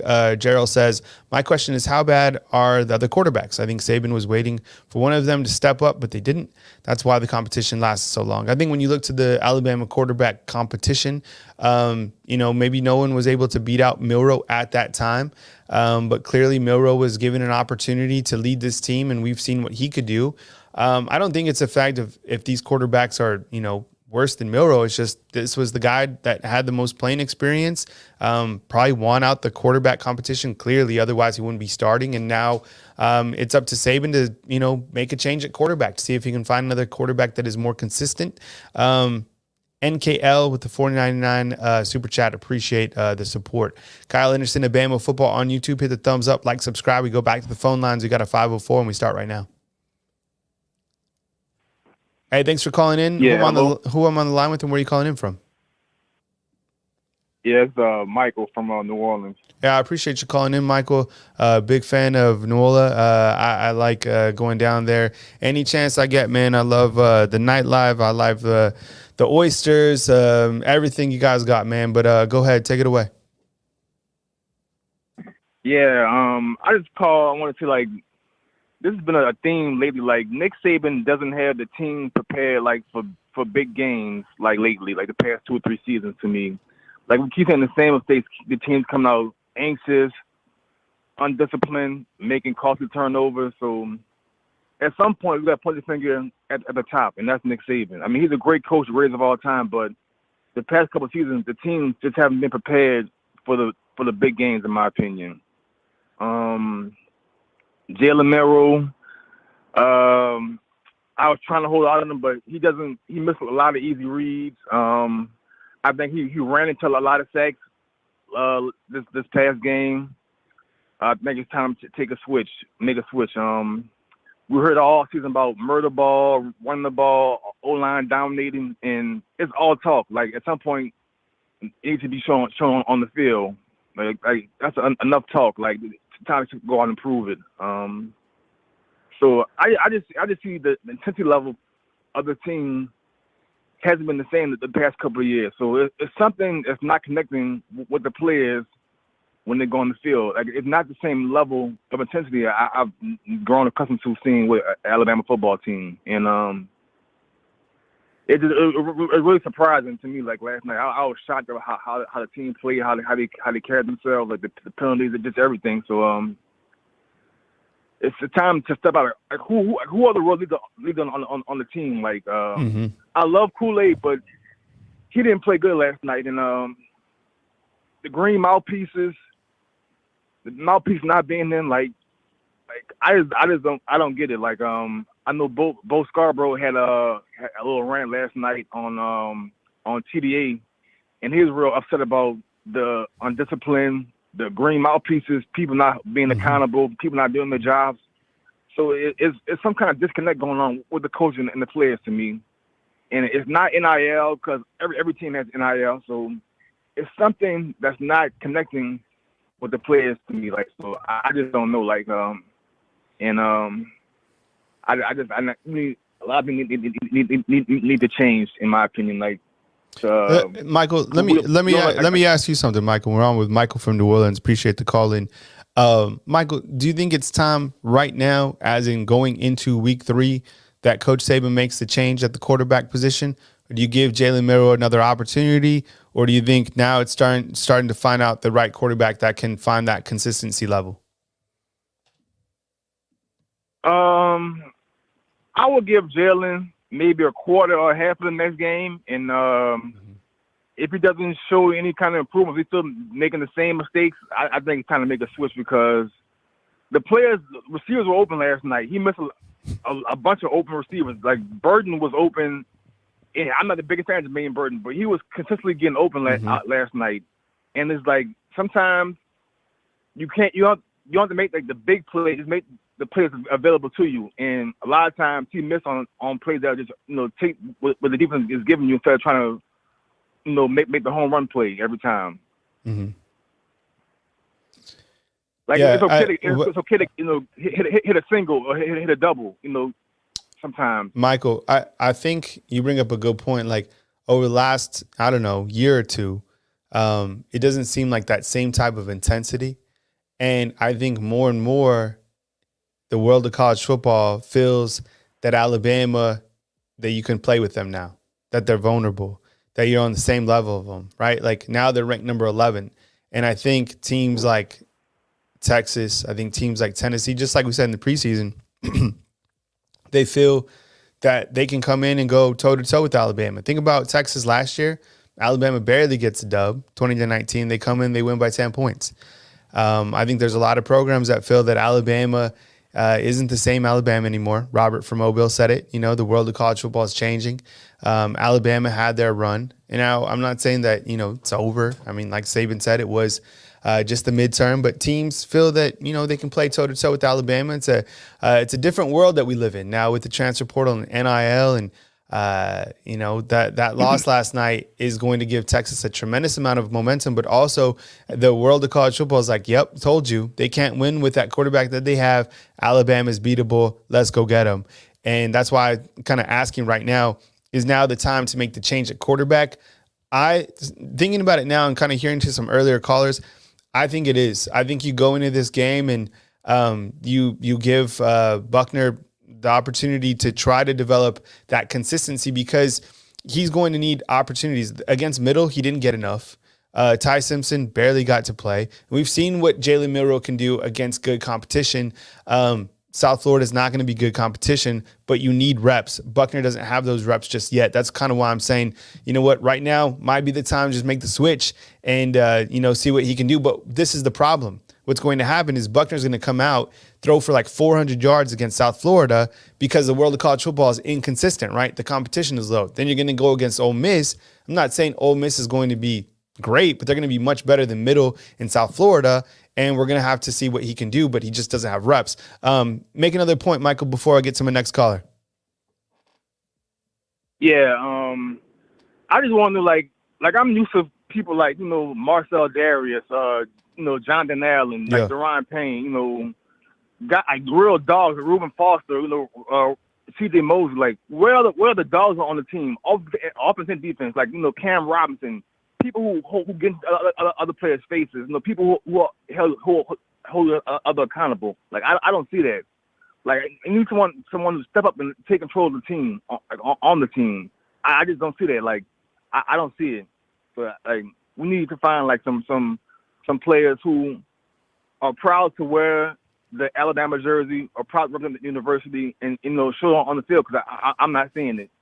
I see a bunch of entitled players thinking that they know it all and have it all and haven't proven anything. Michael, I'm going to run to my next caller, man. I appreciate the call from New Orleans, and we'll catch up with you soon. All right, thank you. Yep.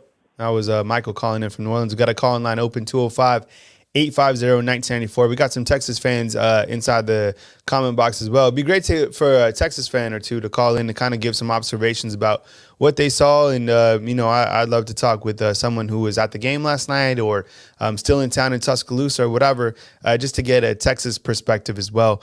Another super chat in, last NIT was thrown with no pressure on Milroe. Yeah, absolutely. I mean, that pass was telegraphed all the way. He was looking directly at the wide receiver. We knew it was going to come. He was doing that against Middle Tennessee, honestly. And that's why I said, like, even in my post game, you can go and watch it following Middle. I said some of those passes we picked off against other opponents, and they were. He did that twice. Luckily, there was that penalty where he threw it. It was inside the end zone. It got tipped. I thought it should have been intercepted. And then Burton caught it for a touchdown, but the touchdown was negated by a penalty. So Kevin said that he counted, there should have been 5 interceptions. I don't know if there was 5, but maybe 3. What did you guys see out there? Colin, 580, and we'll start right now.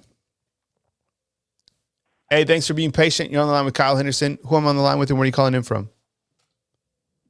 Hey, Kyle. I'm Matt from Oklahoma. Matt, thank you very much for calling in. I appreciate it. Your observations following Alabama's loss last night. Yes. I just wanted to ask you, do you remember the good old days in 2015 and, 2016 when Jaron Reed and Reggie Ragland and Eddie Jackson would get a stop on defense, and then, Jake Coker, Derrick Henry, and Calvin Ridley would answer with a touchdown? Mm-hmm. Kind of, working as a well-oiled machine. Mm-hmm. It kind of seems like we don't do that anymore. Like, mm-hmm.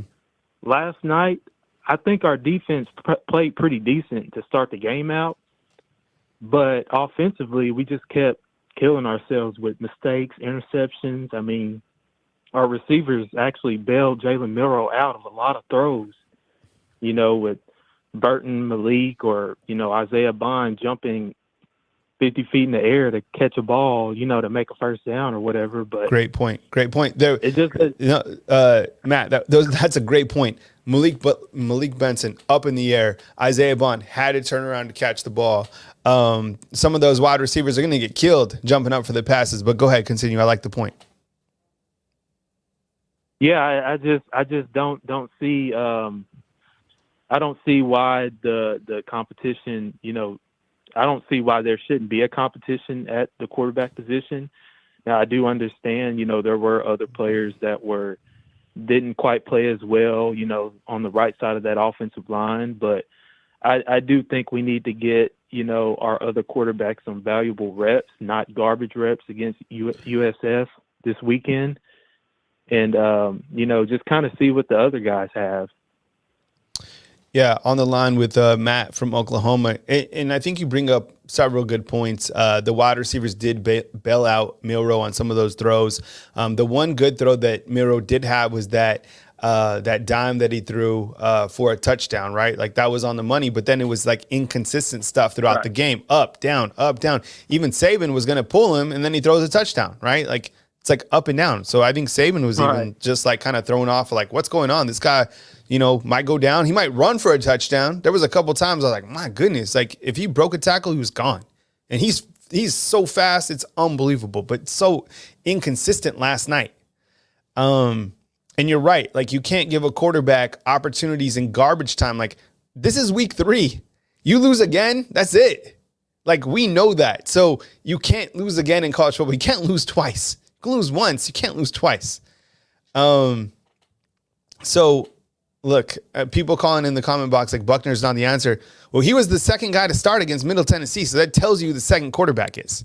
I'm saying Buckner because that's who Coach Saban played second. So is the best quarterback on this team? Maybe it's Dylan Lonergan, but where is he? He hasn't even played yet. So when we get down to that stretch of quarterback, then that's kind of who we'll be pulling for as the best quarterback to lead this team. But I think the number 2 quarterback is probably going to be Tyler Buckner, and then Ty Simpson. It's just going to be hard to gauge because this opponent that Alabama's playing next is low caliber. It's like up and down inconsistency. The wide receivers, they did a good job last night when they could. And the offensive line, as we talked about, they failed. The pass rush wasn't there. Texas is a great team, and just as our people in the comment box said that they're not a great team. No team is great in the second week, but I think overall, like that team is. Be curious to see how far that they go. They do have weapons. Quinn is probably going to get much better. Respect to them and respect to Sark. I mean, he came in to win. He played to win. I thought he took the points when he could, but Alabama had opportunities. Texas missed a field goal. Momentum for Alabama. Couldn't go down and, put it in the end zone. Alabama had turnovers and these costly penalties at the worst time. The missed snaps. When's the last time we've seen so many missed snaps? Is there someone in the comment box that has counted the missed snaps within the first 2 games? Because it was the first one when Jalen Milroe scored, and then all that stuff last night. Was there 4 or 5? Is that 5 missed snaps or 6? I haven't seen that all last year combined. Matt, what else you got? We're on with Matt from Oklahoma. Yeah, I just wanted to talk about, the defense a little bit. It looked to me like Chris Braswell actually played more snaps than Dallas Turner and actually started out the game before Dallas Turner. I just wanted to get your take on that. Yeah, we can, let me look at that. I have the Pro Football Focus. I'll just slide that in. I think that'll show us the snaps. So just give me 1 second. Thanks for the super chat. I see you inside the comment box. I'll get to you guys in just a second. I want to add those, the Pro Football Focus grades. I know some of you guys are just joining us. Pro Football Focus grades are pulled up. Minimize the name on the bottom. And look at these Pro Football Focus grades. So Dallas Turner, he played in Deontay Lawson played in 78 snaps. You were asking about Dallas Turner. He played in just 49 snaps, which is interesting. Chris Braswell played in 38. And I don't have the full list in front of me. Actually, I do. Let's see. I'm looking at a different screen right now. Q Rob, I'll just go by snaps. Quindarius Robinson only played in 7 snaps last night. Jahad Campbell only played in 8. Kendrick Blackshire played in 15. Just talking linebackers here. Tresman Marshall played in 47. Dallas Turner, as mentioned, played in 48. And Chris Braswell, as we've talked about, played in 39. So that's kind of those are your defensive snap counts. Go ahead, Matt. Thank you.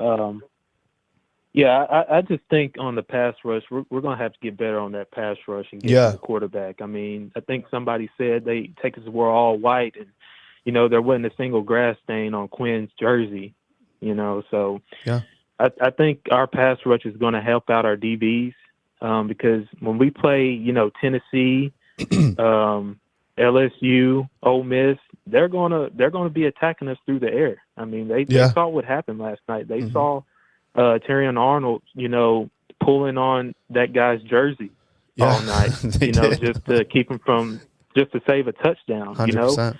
They saw it, and they're going to come and attack that. So we got to get better. Yeah, absolutely. Hey, Matt, thanks for the call. I appreciate it, and call in anytime. Thank you, Kyle. Matt calling in from Oklahoma.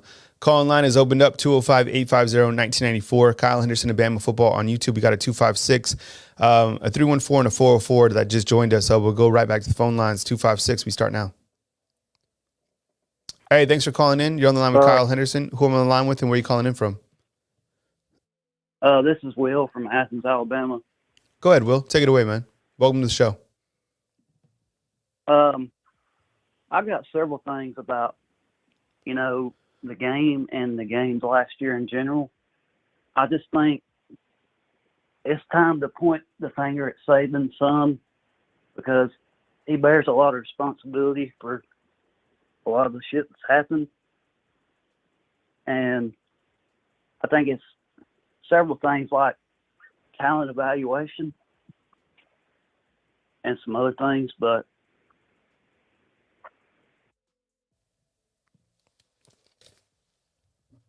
Are you still there, Will? I don't know what happened to Will. Will, if you're out there, call in again, man. Sorry. He was talking about Saban taking some accountability. I mean, look, Coach Saban, it does come on him, right? His job is, we lost Will. Too bad. Will, call back, man. I don't know what happened to you, but saying that, it's on Saban. And it is, he did take accountability and he has to. I mean, Coach Saban going up against these former assistants, it's getting tougher and tougher, every single year for Saban to do this at this high of a level with the changing world of college football. And it was interesting that we'll get to our callers in just a second. 806 just joined us. Saban, after the game in this press conference, made a note to kind of thank all the fans. And it was kind of an interesting feel that it had to it. Anyways, we go back to the phone lines. We will get back to us inside the comment box because I know the call-in line has just lit up. But we'll get you back on. I don't know what happened with Will. 314, we go right now. Hey, welcome. You're on the line with Kyle Henderson. Who am I on the line with and where are you calling in from? Hey, this is Eric, a.k.a. Smoking Bud from St. Louis. Hey, what's up, man? What's up, Smoking Bud? I appreciate all the feedback inside the comment box, and thanks for joining us on the show, man. Go ahead. Take it away. Yeah, man, I was highly disappointed in our energy and intensity on both sides of the line. I mean, we just didn't get any push, and Tommy Rees wanted to run the ball more. But when you're getting stopped short, you're only getting 1 yard on first down, it's like, okay, we got to pass. And Miro was just not making the reads, man. I mean, I understand he was under duress, but even the times that he had time in the pocket, he just wasn't looking down the field, and he wasn't checking the ball down. It was so many times where I seen our running backs leaking to the flats. He could have just checked it down for an easy completion and got at least 5 yards. Now we at 2nd and 6. Now the playbook is opened up. Like, make it easy on yourself, man. Don't put too much on yourself, man. And that's what I saw from Miro. Those 2 interceptions were inexcusable, man. Yep. I did not like that. Like, I was just so confused. Like, what are you looking at? You throwing the ball in triple coverage, bro. Come on, man. You better than that. But I don't think he's the guy, man. I tried to give him a chance. Yep. I don't think Buckner's the guy. I think Ty Simpson is going to be that dude. It's just how it is, man. It's okay. Okay, just be a leader still. Back your brothers up. It's your turn to be QB2, QB3, and just guide those guys. Help out any way you can because obviously your play on the field didn't translate to length. You didn't let all the naysayers know this game. Okay, and that's okay. Maybe the moment was too big for you. Fine. We just need a game manager, man. Somebody that's going to take care of the ball, not going to turn it over, and not going to, make silly decisions. Just take care of the ball, man. Make it easy on yourself. That O-line, I understand those guys, put on some muscle and things like that, but maybe that was the problem. They need to be more finesse. Those DNs and that Texas interior was just pushing guys back. I mean, it was so many plays where I saw Seth in the backfield. I saw Dalcourt in the backfield. Proctor was getting blown up. Latham was getting beat. Hell, Booker was getting beat. And it happens, I understand, but it happened so many times consistently. And that was the problem for me. It was one play where Malachi Moore got blitzed, and he stopped in the middle of his blitz. And I think that was the play that A.D. Mitchell, Moss Kool-Aid, Quinn Ewers threw a dart, and A.D. Mitchell just went up and grabbed it. And Malachi was on the blitz that play. Go back and watch what I'm saying. He just stopped in the middle of his blitz and just looked at him like a darn headlight. On the line with Eric from St. Louis. Eric, I just threw up a graphic. I'm asking everybody to answer. Literally label it 1 through 5 inside the comment box. Curious to get you guys' feedback. I'd like to get your feedback as well, Eric. I'll just kind of run this through you real quick, okay? Just kind of some speed back and forth. Let's just do this quick. Ready? All right. Change at quarterback, yes or no? Yes, absolutely. Was the offensive line overhyped, yes or no? Overhyped, yes. Can Alabama run the ball, yes or no? Yes. Strength of this team is? Wide receiver core, inside linebacker group. Wide receiver core, inside linebacker group. You guys agree with that? Yes or no? And weakness of this team is? Leadership, accountability. Leadership, accountability. Wow. Good stuff, Eric. Thanks for playing speed question marks with me. What else you got? Make another final point before you bounce out, man. Yeah, like I said, man, I think Saban just got to pull the plug on Milroe because USF is an extreme drop-off from talent from when we hit this SEC gauntlet, man. So if you're going to play Buckner, play him, let him go through some growing pains. But like I said, I think Ty Simpson, hell, even Dylan Lonergan can get in there and make some better reads than Milroe and Buckner. You know what I'm saying? So that's just my opinion, man. Roll Tide. Roll Tide to you, man. Appreciate it. That's Eric calling in from St. Louis. Appreciate the call up top. Got a graphic that says, and the call line is just opened up, 205-850-1994. Answer inside the comment box. I appreciate you guys joining us.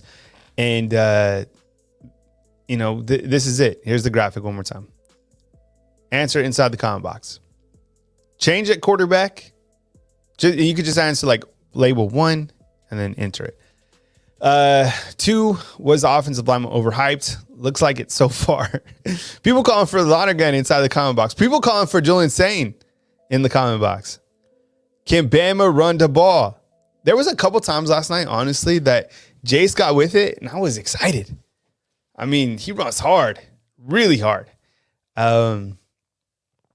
Strength of this team is, Eric said, inside linebackers and wide receivers. And the weakness is, I mean, clearly right now, there's more than just the quarterback play, but the quarterback play clearly was, a weakness of this team, but so was the penalties. The pass rush is very scary. You can't get to the quarterback like with those guys. Man, tough. That was, you got to be able to get to the quarterback. All right, 404, we start right now. Hey, you're on the line with Kyle Henderson. What's going on, Kyle? How are you, man? What's up, man? Who am I on the line with and where are you calling in from? Hey, man, this is Jay calling out of Atlanta, man. How are you? I appreciate you calling in out of Atlanta. Love Atlanta. Every time I go, people treat me so well. Observations from last night, whatever's on your mind, man. Welcome to the show. Take it away.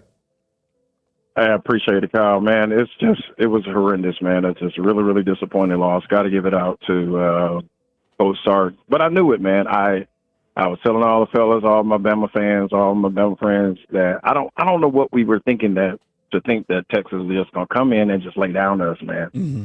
They already were going to come in prepared. Sark already, they warned us ahead of time that Sark was going to be taking some chances down the field, that he was going to be extremely aggressive. I can't really say I agree with everybody that Bama didn't play hard. I did see some players play hard, but there was a lot of inconsistencies. Mm-hmm. And I think really that, looking at, I don't know if you guys caught, it was really frustrating for even Tommy Reeves, because I don't know if you caught this, the picture with Tommy Reeves with the face palm. when he was trying to figure out, he was on the phone with he was on the phone with Miro, and he had his head in his had his head in his hands, man, trying to figure out, man, what else to do, because really, it makes me think with Milroe back when Jalen Hurts first started, where it was kind of that one read and then he take off running, that one read, take off running, one read, he was not going through his progressions. And just like the other caller was saying, you had Burton down wide open. You had 84 that was wide open several different times, man. And he really didn't take the chances because I think that first interception really shook him. And so from that point on, after that first interception, he was completely out of the picture. I don't know if we have any quarterback that's really actually prepared, man, to take on these kind of defensive challenges. I know it's going to take some time to get some reps and so forth, but I'm really not confident, Kyle, in that any of the quarterbacks that we have right now. I'm just being real, because I know we have some talent, but we right now for the defenses and everybody that we're going to be facing, Bama's going to get everybody's best game. Mm-hmm.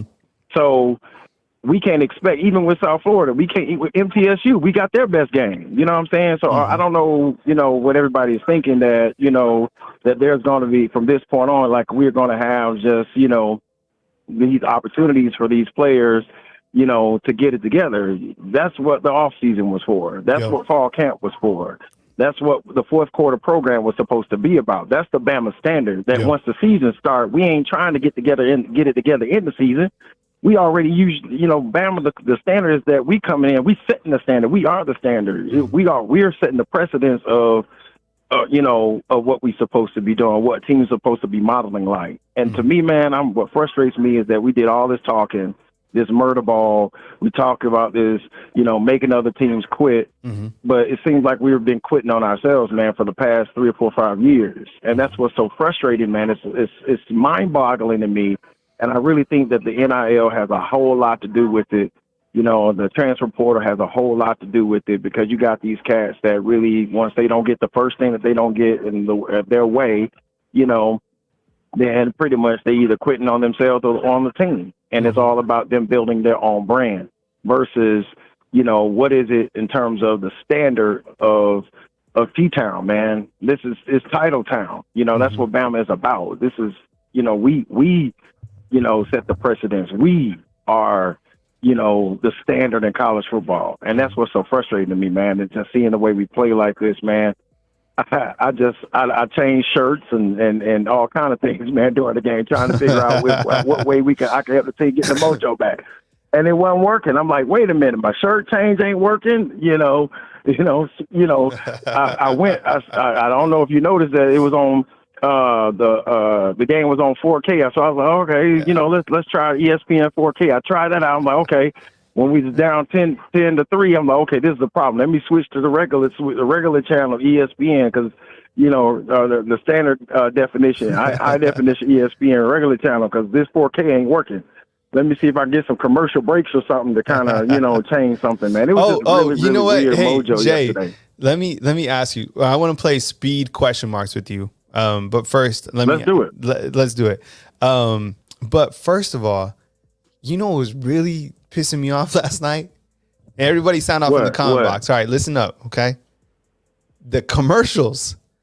Man, like at the game. So I'm at the game and I'm up in the press box. Okay. So the commercial breaks were forever. And it felt like the teams couldn't really get into a rhythm because there were so many commercials. And then on top of that, I felt that the game was quicker, right? Like more commercials, less college football.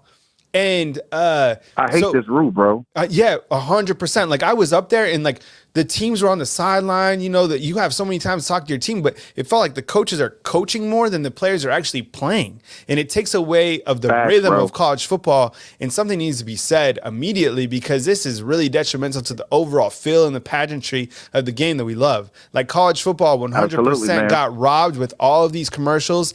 And look, I get it. Like the watch time on here is great for me, but I'm not sliding in 100 commercials to make you guys sit through a commercial. Like, watch a commercial at the front and be done with it. And I get it. This is TV. Commercials are a part of it, yes, but it's too commercialized now to where it's taking part of the college football fabric. I feel it's unfair. It sucked. It's not a good feel. Yeah, like the lights and the action, if you're at the game, are cool, but too many commercials, and that's kind of my rant. That sucked. It sucked. Okay, that let's part, bro. It did suck. It really did suck, man. And it's like it was. I think when they speed this game up, man, the NCAA, man, I just cannot wait until I don't know what it would take for us to be able to, stand on our own, and these conferences to go on their own, and the NCAA just completely be dissolved, man, because they have been making some bad, business decisions as it relates to the league for a long, long time, man. And it's just really, really frustrating. And this one, in terms of that clock management, in terms of not stopping the clock on first downs, to me, is the worst decision that they ever could have made in terms of the fabric of college football. That's what made college football distinct from the league, man, from the pros, man. Just being able to have that, that time to give teams even more time to be able to enjoy the game, bro. All right, let's play speed question marks right now, okay? Turn up the music just a little bit. Okay, so here we go. I'm going to just ask you just yes or no. Give me a little bit of feedback on each of the questions, okay? Change at quarterback going into South Florida from the start of the game, not like at halftime. Like, do we start with another quarterback, yes or no? Yes. Number 2, was the offensive line overhyped coming into the season, yes or no? Completely. I don't know what the hell Darian Dalcourt has on Coach Saban, man, but he should have been benched way a long time ago. And not having no rotation in that area is completely crazy to me. And Proctor, I was really disappointed in him. And even in Suss, it was like just completely a crap show for both of them. They pretty much crapped the bed that entire game, man. They got pushed around. Number 3. Can Alabama run the ball? Good. We were running the ball. We were leaning on them on one particular drive, but man, I'm concerned. No. Now we're going into SEC play. I think when we go, I'll be at the Ole Miss game, so I'll be interested to see if we can, run the ball. I suspect that we could. It's going to be real interesting with Pete Golding and the defense that he's going to run. And I saw how they got a little bit pushed around by Tulane. So I think it's possible. But once we get into some other those smash mouth defenses that we're going to play in the SEC, man, I am concerned. Strength of this team is? The strength of the team right now, honestly, to be honest with you, I really don't know. Because I don't want to lie. I would think that the strength of the team, what it used to, I know what it used to be, and the way we playing right now, man, is not to that standard. The strength of what it used to be is playing to the Bama standard, and we're not doing that in all facets.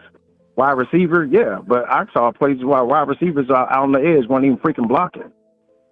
So it's like, just because I remember there was a point in precedent where Coach Saban was like, look, you ain't getting the ball unless you block. And so we had receivers out there that was not blocking, letting blocks being released.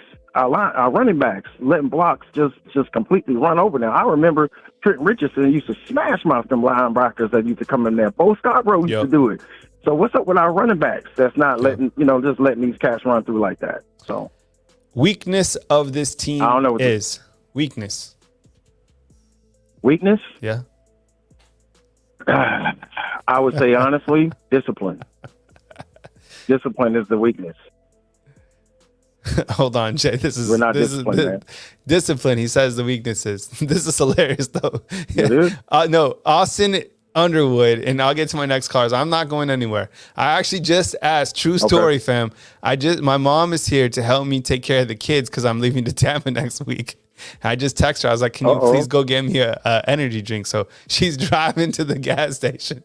Behind the scenes, love you, Mom. To get me an energy drink to bring it up. Yeah, she's great. Go ahead, Mom. Way to look out. But Austin Underwood, remember all those years that Alabama, they had the best offense and the best defense, but the field goal kicker was terrible, right? Or he was like horrible, average. right. So Austin's like, we sold our soul for a kicker, and this was the result. Sold our soul for a kicker. That probably would be the only strength. Now, there you go. That's the strength of our team right now. Yes, there you go. Is our kicker, bro. 100%. That's it. That's all we got. And going my fall camp superlatives or whatever I posted in the fall, I said the offensive MVP is the kicker.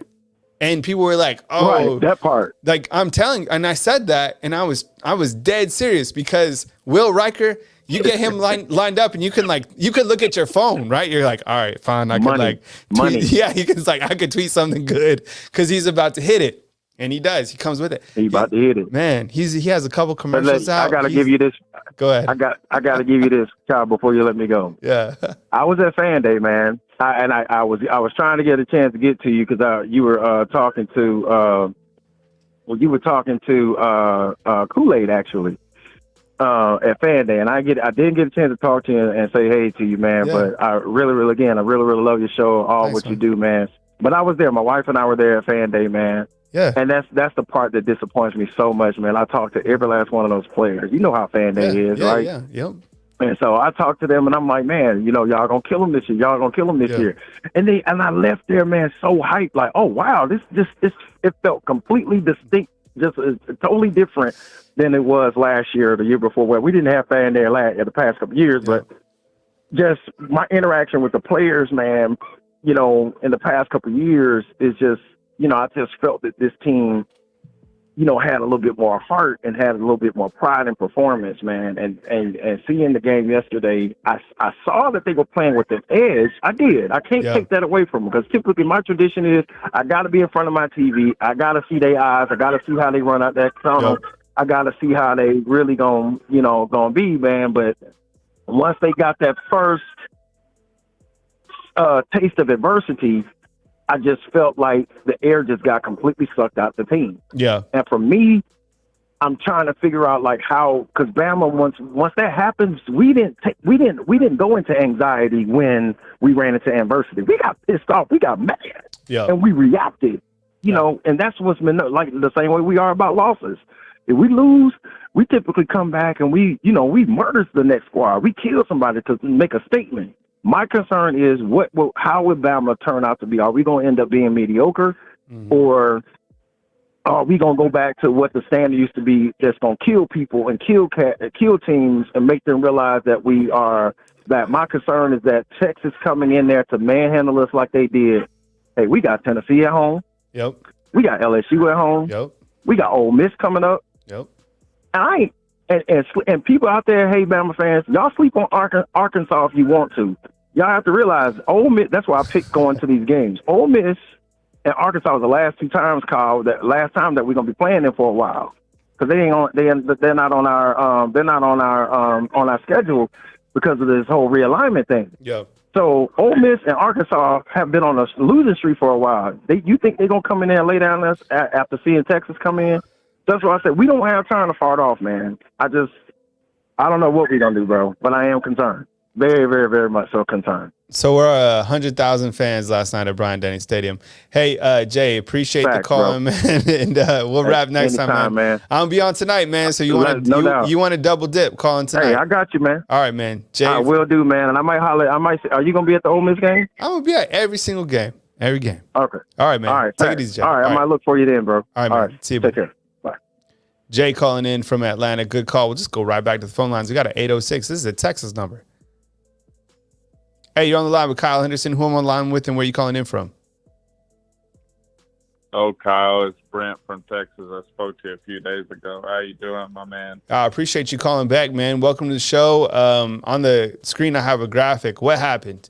Inconsistent quarterback play. Texas defensive line beat up Alabama's offensive line, 0 pass rush, penalty plagued. Texas made plays. Your observations, Brent? All of it. Yeah. I mean, it's just all of it, bro. I think, I spoke to you the other day when we were talking, and I said, I think everybody's watching that Wyoming game a little, or not Wyoming, that Rice game a little too hard. Rice went and put it on Houston yesterday, if you didn't see the score. So, Rice is like that old school transfer Duke style team. They're good. I mean, they're not Middle Tennessee State. They're better than them. However, his first game, Texas overlooked Rice. You know, you saw what you saw, but I really wanted to call, man, because I think y'all are pushing the buck on Milroe too soon. Mm-hmm. I really believe that. Mm-hmm. I think you forgot who the quarterback was last year somehow, and you're not going to get a Bryce Young again for a while. It's just Bryce Young was Bryce Young. You look back, Joe Burrow was Joe Burrow. Look what happened to LSU and their quarterbacks after Joe Burrow. You just don't get it again. It just, you know, Texas got lucky with Vince Young and then Colt McCoy, but then what did Texas have after that? Right? So, you know, I do believe that Texas defense up front is nasty. You know, I do believe that offensive line of Alabama is nasty. I don't think y'all need to worry at all. I really don't. I think Texas outcoached the GOAT. That's what I think happened. On the line with Brent calling in from Texas, Kyle Henderson, Bama Football on YouTube. Good points about the quarterback play. I think sometimes, you know, we forget that you had the number 1 draft pick in the NFL. You had number 3 draft pick in the NFL. With that said, it's just like the level, I think, of play is like, it's not expected to be a first-round draft pick, even though that's what Alabama fans are now accustomed to. It's just like those telegraphed balls, I think, struck nerves, right? Because we saw that a little bit in week 1, and I get it. There's like a tip pass or you throw it deep into coverage or whatever, and it's picked in like the end zone. But like Brent, like those, the intercept, the second interception, that was bad, right? And like he's lucky that wasn't taken for a pick 6, and I get it. Like it was 10 points off turnovers. Defensive came with it in the red zone when they had to. It was tough, you know, field position game. And you're right. It doesn't all come down to the quarterback by all means, because I have a graphic up. It's saying that, you know, the defensive line was tough. And I just never imagined that Alabama's offensive line would be beat up like that and give up that type of pressure. But Jalen did walk into some of those sacks, maybe 1 or 2 or whatever. And then the penalties from the offensive line and then the missed snaps. I've been talking about that all show. Have you seen that? Like what Coach Saban, he was like, that's a good question. I'm sure he's diving into that. Like, what the hell's going on? Have you ever seen this many missed snaps from a center to the quarterback, Brent? No, you know, I think the deal is, man, is most people who play Bama, it's kind of like Texas. That logo was a lot, man. And Texas is not afraid of them, you know. Mm-hmm. And Bama, you know, I think it got to them a little bit, you know. I think the hype was just too big for them, and it wasn't for Texas. I think Texas just knew what was going to happen, you know. And it took everything. It took everything for Texas to win. Texas almost pissed that game away. You know, in the third quarter, when he threw that deep ball, man, I was scared. I was like, oh my gosh, here we go again. We're gonna blow it again, you know. And then they just come down the field, and I was texting my buddy, and I said, if I'm starting, just start throwing the ball every freaking down. They can't stop it. And to me, that's the weakness Alabama's got, is the DBs are either we have nothing but first-round draft pick in all wide receiver and tight ends, which we probably do, or Alabama has a secondary problem. Mm-hmm. It's one or the other, you know. I think that I do like the secondary. I knew that they were going to challenge Sharon Arnold. You know, it's going to be teams are going to continue to do that. Middle Tennessee went after him. Kool-Aid. I mean, Xavier Worthy should have had a touchdown. He dropped one to the outside, right? Like that was early in the game. He dropped it. I mean, he beat Kool-Aid to the outside. Caleb Downs comes with it. He's still young. I was even talking to Roman Harper on Friday before the game. He said he's great. He's not phenomenal yet. Definitely brings the boom. But you got to bring some sort of pass rush to give those secondary like an ability to be athletic to make a play. I'm just shocked. I would have thought that they would have got to Quinn at the very least 2 times. Like 0 and only 3 quarterback pressures. And I get it. Like, they got the ball out quick. Sark is creative.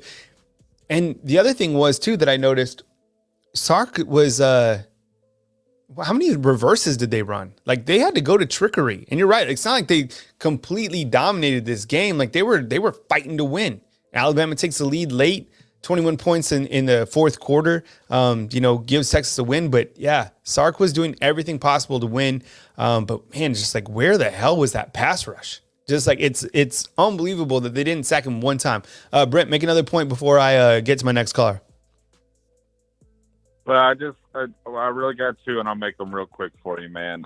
I'm just looking at the screen, and I just wanted to say again, I don't think you need to be going to another quarterback. I think you need to stick with them. And the second point I'm going to make is you had 5 sacks last night, I think, 5 or 6. So if you had 5 or 6 against Milroe and you've seen how many escaped, so it could have been 10, right? So if you would have had a different quarterback in last night, would it have been 10? Yeah. I believe a different. I think Milroe kept you from. I mean, you had 10. That's what I'm saying. If you had 10 sacks last night, then it's uglier than the 5, right? Yeah. So I think you got to stick with Milroe, man. I understand that you're frustrated. I saw the bad pass, but he made big time plays, and he kept them in the game, whether you want to believe it or not. But he did keep them in the game. Yeah, I mean, ugly. Yeah, I mean, they did take the lead.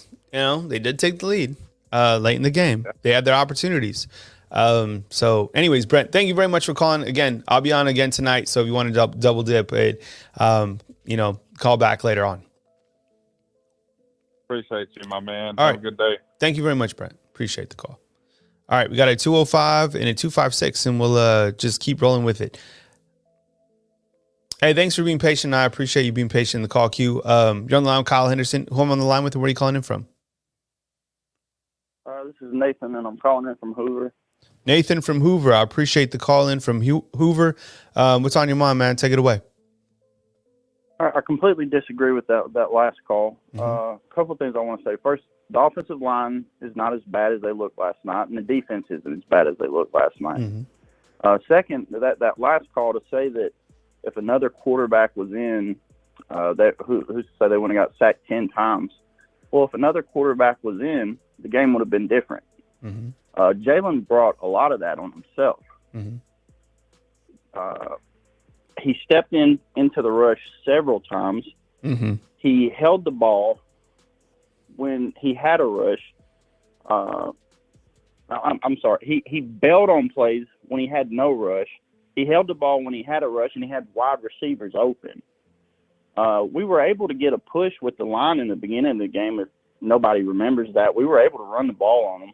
But when you start the game 4 of 11, and on 2 of those completed passes, receivers have to bail you out, you possess no threat of passing the ball. They're just going to key in to stop the run, and you're screwed.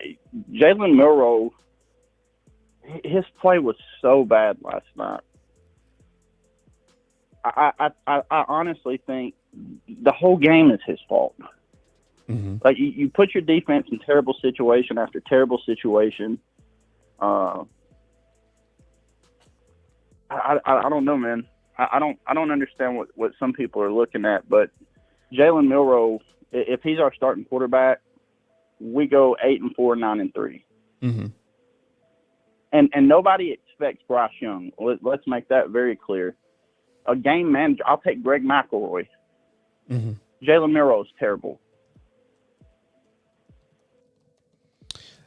On the line That's all I got. Hold on, Nathan. I appreciate the call, man, and the good feedback. And that's the thing. Like, when you call into my show, like, just be authentic. Like, give your opinion. Like, Nathan, love it, man. Like, when you call in, be authentic. Tell me how you really feel. That's what makes the show good. You don't need to sugarcoat anything when you call in. Honestly, let's talk about it.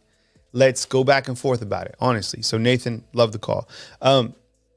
So clearly you weren't happy with Milroe. You made that clear. Does Saban?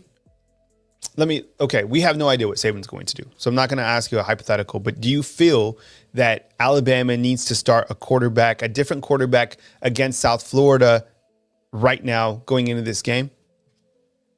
Yes, I wanted him to say that he was going to in the presser. Mm-hmm. I don't under. Okay, if we'll remember, Jalen Hurts got benched against Georgia for just not being able to stretch the field. He wasn't hurting his team necessarily. Jalen Milroe was killing his team, and he didn't even consider putting somebody in until he said, what was it, before he went and scored the touchdown and tied it up. Mm-hmm. That's when you started considering someone else? Mm-hmm. When he was 4 of 11? I don't get that, man. I'll say this. I think it's just as much on Saban as Milroe because you allowed it. Yep. He was terrible. Mm-hmm. I don't know what some of these people defending and say, well, we got to stick with Milroe. You can't stick with Milroe. You're not going to win games if you do. Mm-hmm. Yeah, he can hit a deep ball here and there, and that's great. I mean, you're a quarterback. You ought to be able to do things a quarterback is supposed to do. Mm-hmm. But he's not consistent. And I think it might have been the start of the second half. The play when they called the design run play where he took the snap and just took off up the middle of the field, like that told you their confidence in him right there. So how is it you haven't considered putting someone else in? Mm-hmm. Good stuff, Nathan. Anything else stand out to you when you've kind of had a little bit of time to digest on the defensive side of the ball, maybe? The defense, I think that there were times they played well. Mm-hmm. And also, I think that we have to give them a little room when you consider – it seemed to me, I could be wrong, it seemed like Sark threw the freaking playbook at them. Like, he was dialing it up, and it was not – he was relentless with his play calling. Mm-hmm. So, I mean, I think considering – now, there were some really bad blown coverages. Mm-hmm. But considering everything that took place in that game, I thought they played well at times. I mean, we easily could have got smoked in that game. Yeah. So I was thinking. I mean, there was so many times that Alabama was able to find some momentum back, right? And the score was never really out of reach. Yeah.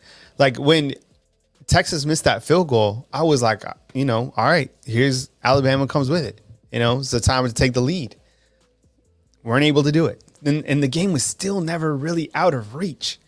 So, I mean, there was it's not all on one thing, but, clearly, like, some of our callers have said, it stems from the quarterback play, and that second interception was just terrible.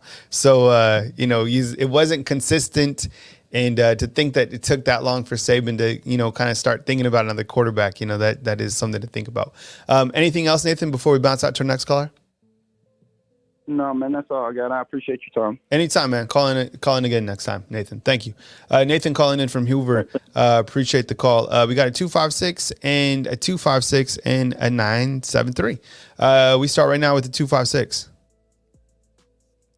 Hey, thanks for calling in. You're on the line with Kyle Henderson. Who am I on the line with, and where are you calling in from? And this is Sean. I'm in Huntsville. Coach Sean. Coach, break it down, man. I know I saw the call-in show or the post-game show is lit. I'm sure you've had a little bit more time to think about it, man. Go ahead, take it away. Bro, let me hop right into it, brother. First and foremost, I was the number one person that picked Jalen Milroe to start for this team. And he did. Been on Milroe for a minute. Didn't want to judge him off of the Texas A&M game. To me, it wasn't really fair to judge him off the Texas A&M game in that circumstance, coming in for Bryce. You know what I'm saying? But even through all of picking him in all of the first game against MTSU, we were more than well aware of his deficiency throwing the ball. We were totally aware. I think I even said on one of your call-in shows that if we came, I think I said this verbatim, if we come out in this Texas game and we do not be proficient on offense, this team will hurt us. I said that verbatim, like word for word. To answer your list you had, your graphic up you had, I think the first one was, do we want to change quarterback at this point? Yes. Hold on, You have Coach. to change quarterback. Let me bring it up just so we could do it proper. Go ahead. We got time. Yeah. We got time, man. Let's do this right. All right, well, I'm with Coach Sean. And let me point out something, okay? Because I want to get this right. So when I first started this, and Coach Sean started calling in, I spelt his name Sean. The correct way is Shawn. That's it. That's Coach Sean's name. All right. So we go back full screen to the question marks. Here are the questions, Coach. So I got I'll just read them out to you and then you give me feedback after this. Okay. But let's go over this. All right. Change at quarterback immediately going into this next game, yes or no, and why? Yes, sir, you do. You got to change quarterbacks at this point because it wasn't that Jalen just played bad, man. I know some guys out there understand, some don't. To me, Jalen put our defense in the worst absolute position. That's why I don't understand why people giving the defense flack. We went 3 and out so many times, and here's the worst part of it. It wasn't like the plays weren't there. These guys we had were everything that Tommy Rees dialed up. Brother, wide receivers were open. The one time he flipped the ball to Roy Dale, he didn't act like he didn't know who to throw it to. Jermaine Burton was streaking down the field on a post, wide open, literally wide open. Jalen has a bad habit. I see he has not got out of the habit in top competition. His eyes do not be down the field. He looks at the pass rush. And the first thing he do is run. Caden Proctor didn't play well, but Caden Proctor didn't give up all those sacks. 3 of those sacks were because of Jalen Milroe. The last caller was 100% correct. So, yes, we have to change quarterbacks because it wasn't just that he played bad. He did not read his own coverage at all, at all. And you cannot win in this league. Hell, you might not even beat South Florida playing like that. So, yes. Mm-hmm. Okay.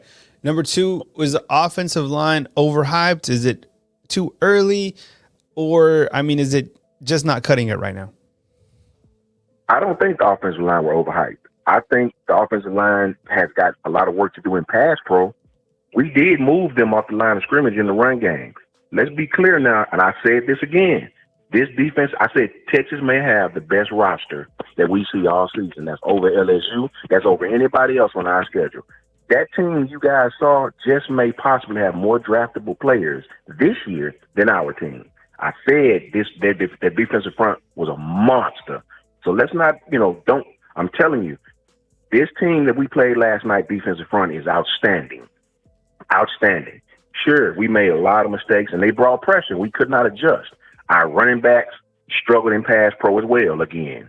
So, no, I'm not going to say the offensive line was overhyped. We got work to do in the pass protection, I'll tell you that. But they did move people. To move Texas the way we did in the first half, that says something, man.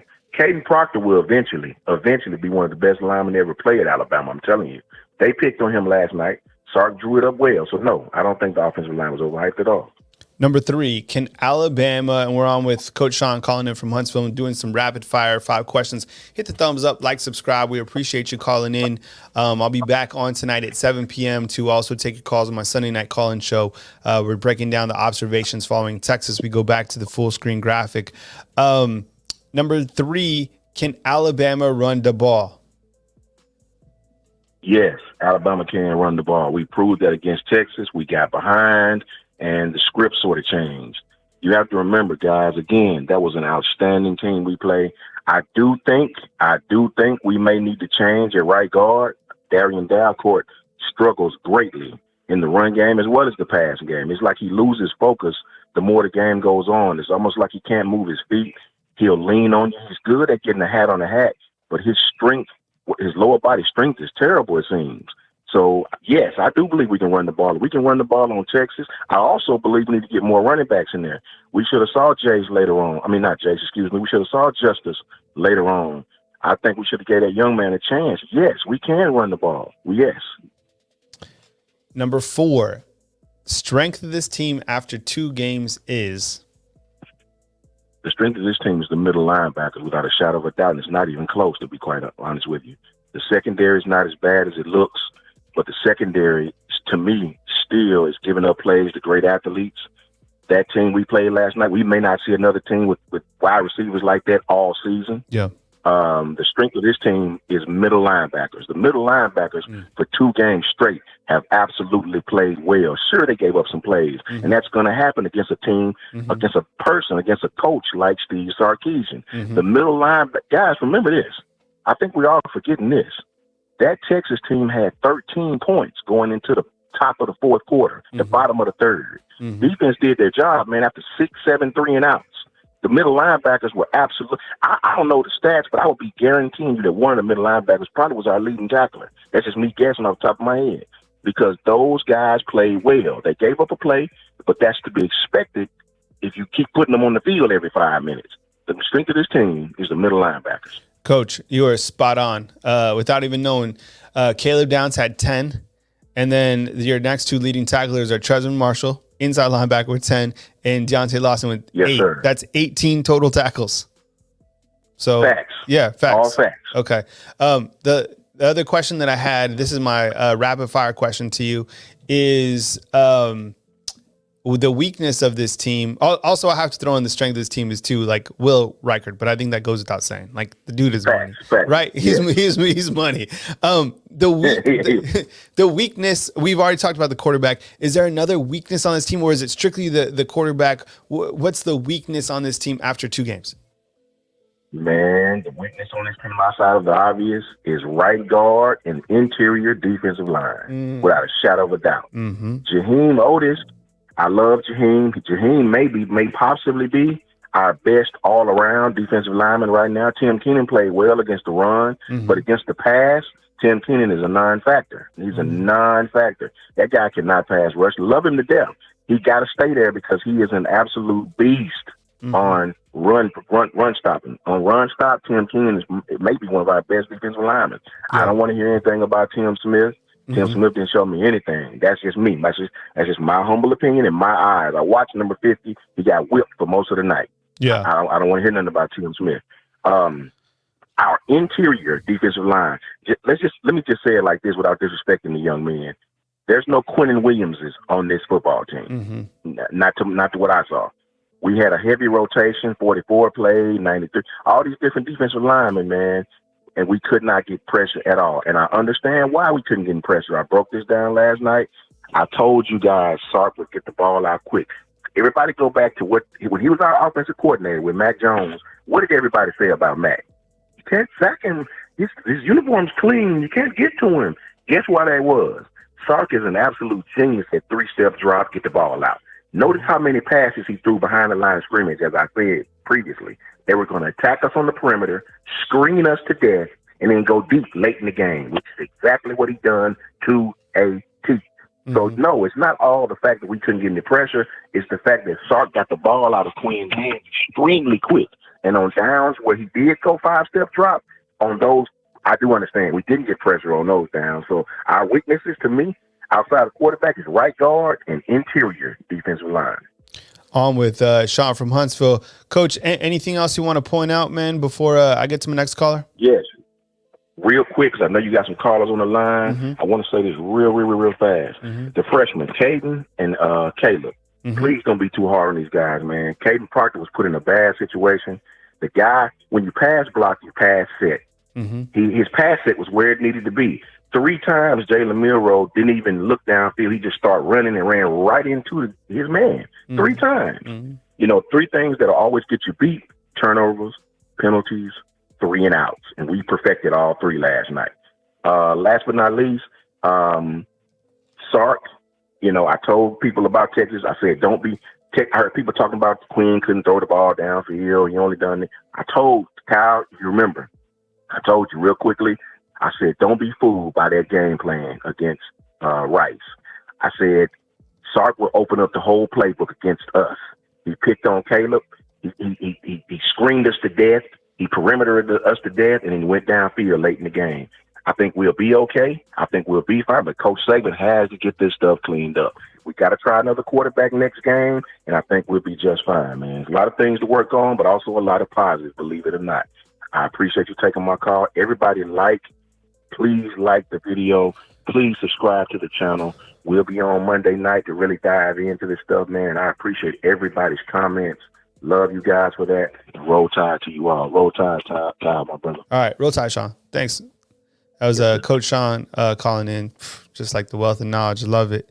Such a great addition to our team right here on Bama Football on YouTube. That was one of the things, like when I started looking at this is what I do for a full-time living. And so when I started kind of like piecing together who I want to add, and of course, right now I just do this by myself, but eventually, you know, the goal is to grow this, to run it as a business. And I want to add different pieces of arsenal to our team. So, you know, this will be a business. We will have staff on this YouTube channel. And we want to have fan interaction that is top tier, but we also want to have contributors that are high level. We want to do this on a professional level, and that's what we're aiming to do. We always want to get better. We go back to the phone lines after Coach Sean with another 256. Thanks for being patient. You're on the line with Kyle Henderson. Who I'm on the line with, and where are you calling in from?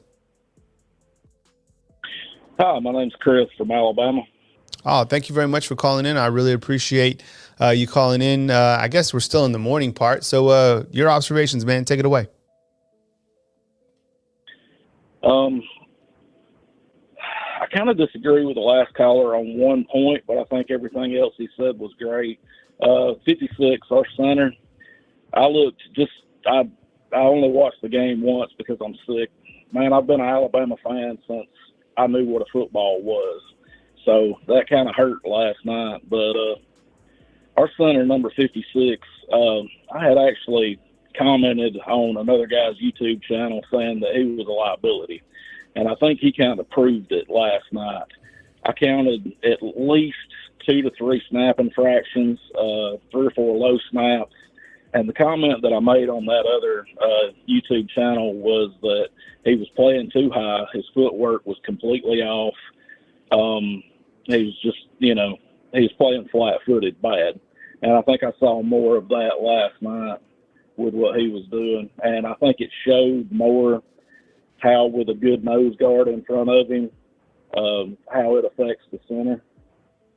So that was one huge thing that I took I took out of it last night. I think the offensive line overall is better than last year, mainly in the run game and the passing game. Like I say, I think 56 is our biggest liability. Now, the right guard, with the guy that was talking about before, I didn't see that as much, but he may have saw something that I didn't. But that was 2 big things that, to me, kind of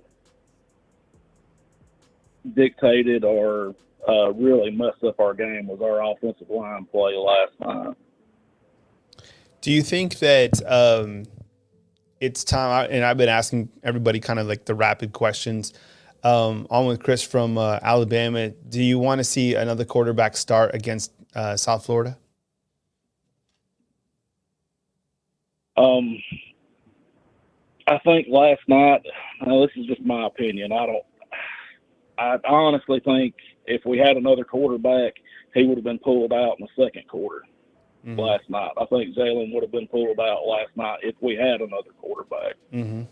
I think there's ways to win with the guy, but I think Saban's going to have to lose some of his pride and change up the system and get away from the pro style that we're running. I would like to see another quarterback have an opportunity because I think we've kind of seen right now what Jalen is. I mean, he's a good kid. He's a good athlete. And it's just, I don't think he is a pro-style quarterback. One of the things that I didn't see last night watching the game was we didn't have a lot of quick passes. We didn't have a lot of quick nows. We didn't have, any bubble screens or bubbles or screens or anything like that. We didn't have a lot of plays that went to the flat. We didn't have any way to protect our running offensive line, and that's what I call them. Now, all right, so I said one bad thing about our center, number 56. When he keeps his pads down, he can move guys in front of him, and that's a positive. And that was another thing I didn't see last night. We didn't run a lot of play action. I only counted maybe 2 or 3 plays last night that were just play action. I think we could do that to protect Jalen some, to get, some linebackers biting up to buy him more room to throw, especially as inaccurate as he is throwing over the middle.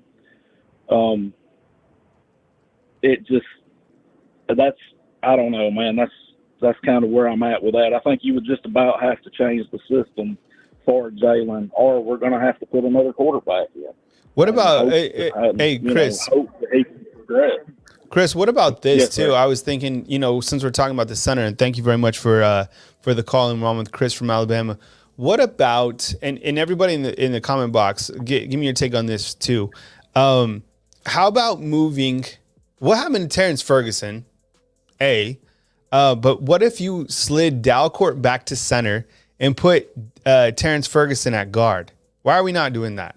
Do you think that could potentially happen going forward? Or do you think that we're just etched in stone with Seth at the center position? Well, okay, I never played college ball, but I did play junior high all the way up to my senior year in high school on the offensive and defensive line.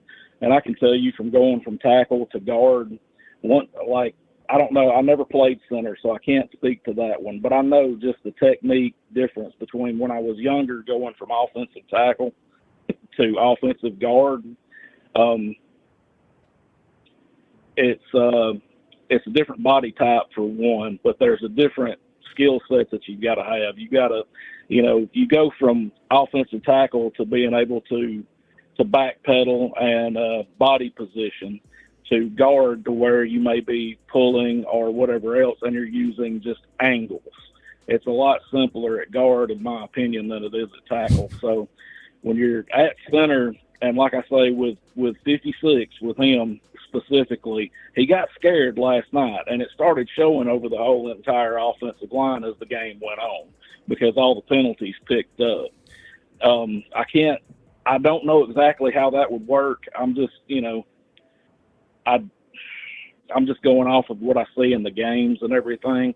I don't have as much opportunity as some of you guys do to really look at it better and study it to make, that kind of a statement why this guy wouldn't be better. I think Saban has got everybody, or at least what he thinks is the best all around. And that, goes back to like what I was saying about Jalen. If we had another quarterback, I think he would have went in at halftime. So I really, just to short answer, I don't know, man. That's a good question, though. Right? Yeah. Or somebody else, whoever's in the too deep. All right, Chris, I'm going to move to my next caller, man. But thank you very much for calling. And, I think you said you were sick at the beginning, man. So drink your tea or whatever you have to do. Or, we want you back in game shape, man. It's only week 2. We got a long way to go. And we need you healthy. We need all you guys healthy. Speaking of, clear my throat. Can I say one more thing? Of course. Okay, I just had one more thing.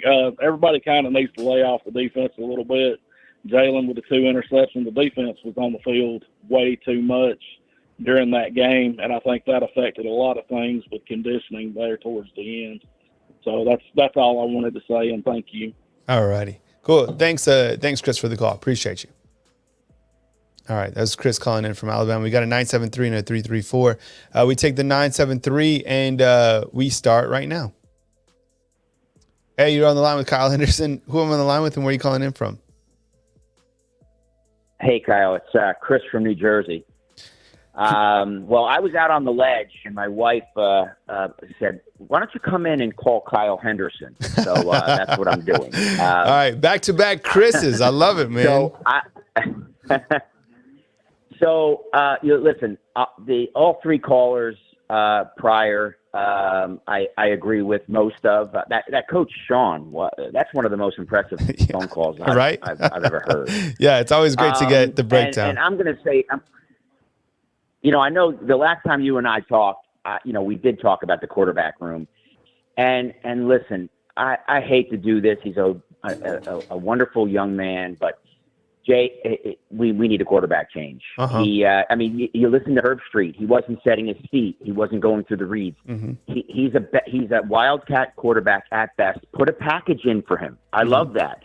Now, since those guys really had all the points that I wanted to cover, why don't we come out with a solution? I have a solution. I'd love to hear what you think about this. How about next week you start Buckner? I'm a Ty Simpson guy. Start Buckner in the first quarter. Simpson in the second. Whoever plays better, start him in the second half. We need to save the season right now, and we're not going deep in the SEC with Jalen Milroe. I'm sorry to say it. He's such a.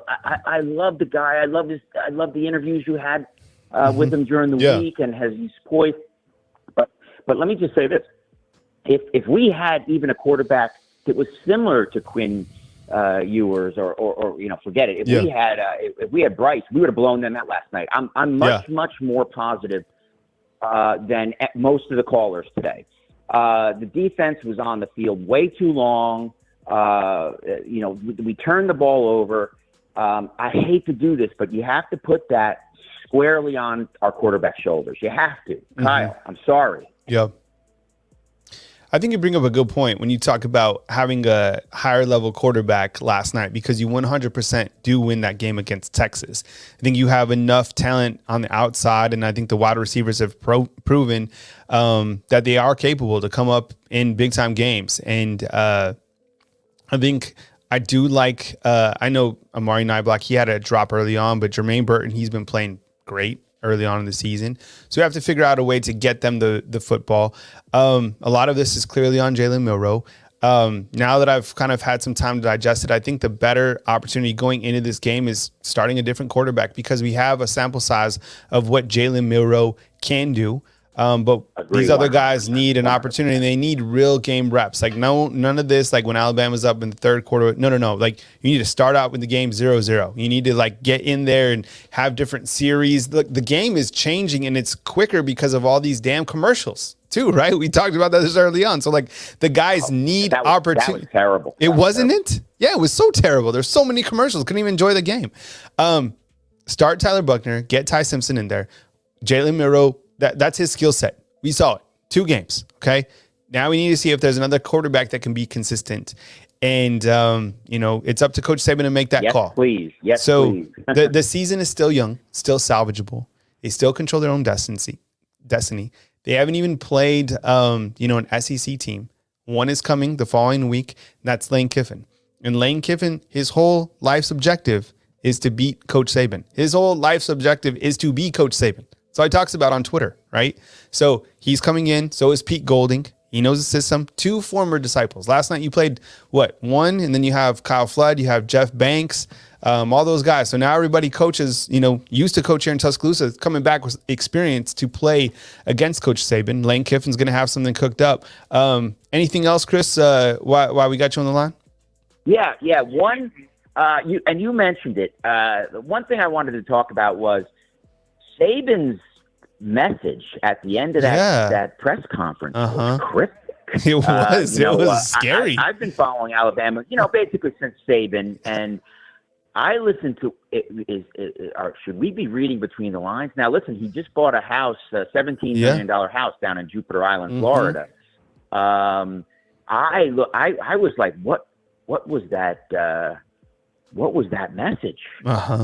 Yeah, it was. That's concerning to me. It was. You do have Julian Saying coming in, and you do have, we have a great football team. We just need a change. And I'll say one thing about Saban, and I love Saban. He's very loyal to a fault, and I think he's slow to to put people in. Somebody was talking about the running backs. Who has the hot hand? I'm kind of gonna disagree that Chase and Roydell, they didn't have hot hands. he put Jan Miller in for one set, and he had a decent game. And why don't we give the kid, the young freshman, a couple carries? What was the worst case scenario? You were going to do a two-yard game that Chase McClellan was getting, and that I don't understand. So we got to be quicker to make a change, and that's on Saban.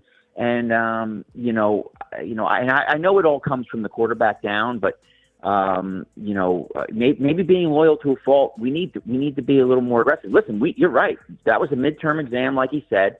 We still the season could be saved, but you've got to save it this coming week. Yeah. The message was, it was strange. So basically what happened was he finished up the presser and then he stopped and then he came back on and was like, listen, I just want to thank the fans for everything and, for all your support and, for being here at Bryant-Denny Stadium. But it was way different than like just thanking the fans. It was like, if you were reading between the lines, like Chris and I and everybody else, like it was weird. It was strange. And Saban has always said retirement revolves around the fact when he can no longer contribute at a high level to coaching. So that doesn't, indicate much. I'm not saying that, he's bouncing out right now, but we've watched as much. This is what I do. I cut Saban's press conferences for a living. And that was weird. Right. It's like, that's what I do. I like dive into Saban's press conference. It was strange. Chris, I'm going to move to my next caller, but feel free to call in anytime. Your wife is right, man. Your wife is right. Anytime you want to talk Alabama football, you just call me, man. All right. Take it easy, man. Roll Tide to you. All right. See ya. Keep up the great work. Thank you so much. Appreciate it. I think we had a Texas fan from England in the comment box. How's it going? Friends across the pond. And let's see. We go to our next caller, and let's see. We start with the 334, and we'll go right now. All right. How's it going? You're on the line with Kyle Henderson. Who on the line with, and where are you calling in from? I'm Shannon from Mobile, Alabama. All right, Shannon, go ahead. What's on your mind? I've been sitting here listening and everything and watching your show. I'm first-time caller calling your show. I've actually enjoyed the show, seen it several times before. I want to say this as a lifelong Alabama fan who's grew up as an Alabama fan, and growing up in a household of nothing but Alabama fans, and then all of a sudden you get married one day and your kid and your wife's Auburn fans. So you know how that goes in families in Alabama. It is easy for us to point the finger at one person. Would you agree with that? Absolutely. All the time. It's always on somebody. How about this? I'm not pointing the finger at the whole team. Look how many penalties we had. We whooped ourselves last night. You can't win a football game with 90, 95 yards in penalties. You can't. Yeah, I mean, that's why. You look, Shannon, this is a great call because you know what? Coach Saban mentioned the two games that they lost last year, Tennessee and LSU, they were penalty plagued in that game. And same thing against Texas last year. They could have lost that game too because they were penalty plagued. So here we come again with another, penalty plague, and turns out to and at crucial times. Let me ask you this. Why was, and it's easy to say, well, referees didn't call this or they didn't call that.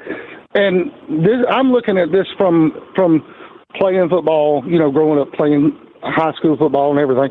And I go and watch Sarah Land High School play. They're a 6A school here in Alabama. Won state championship last year. Mm-hmm. Okay.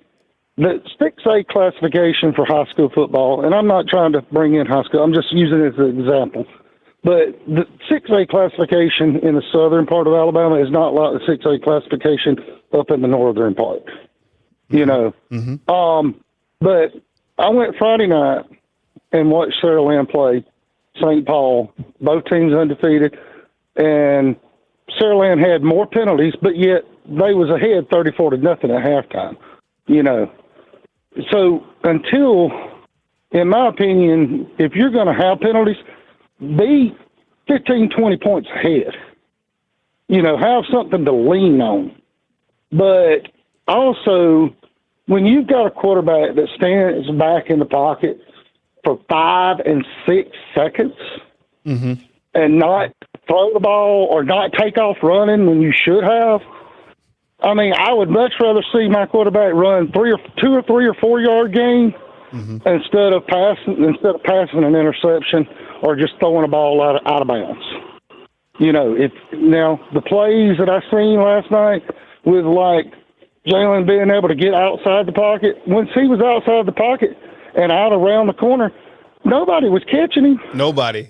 No, he's so fast. From what I've gathered, is he not like the third fastest person on the team? Yeah. So, and I'm not pointing the fingers strictly at the quarterback.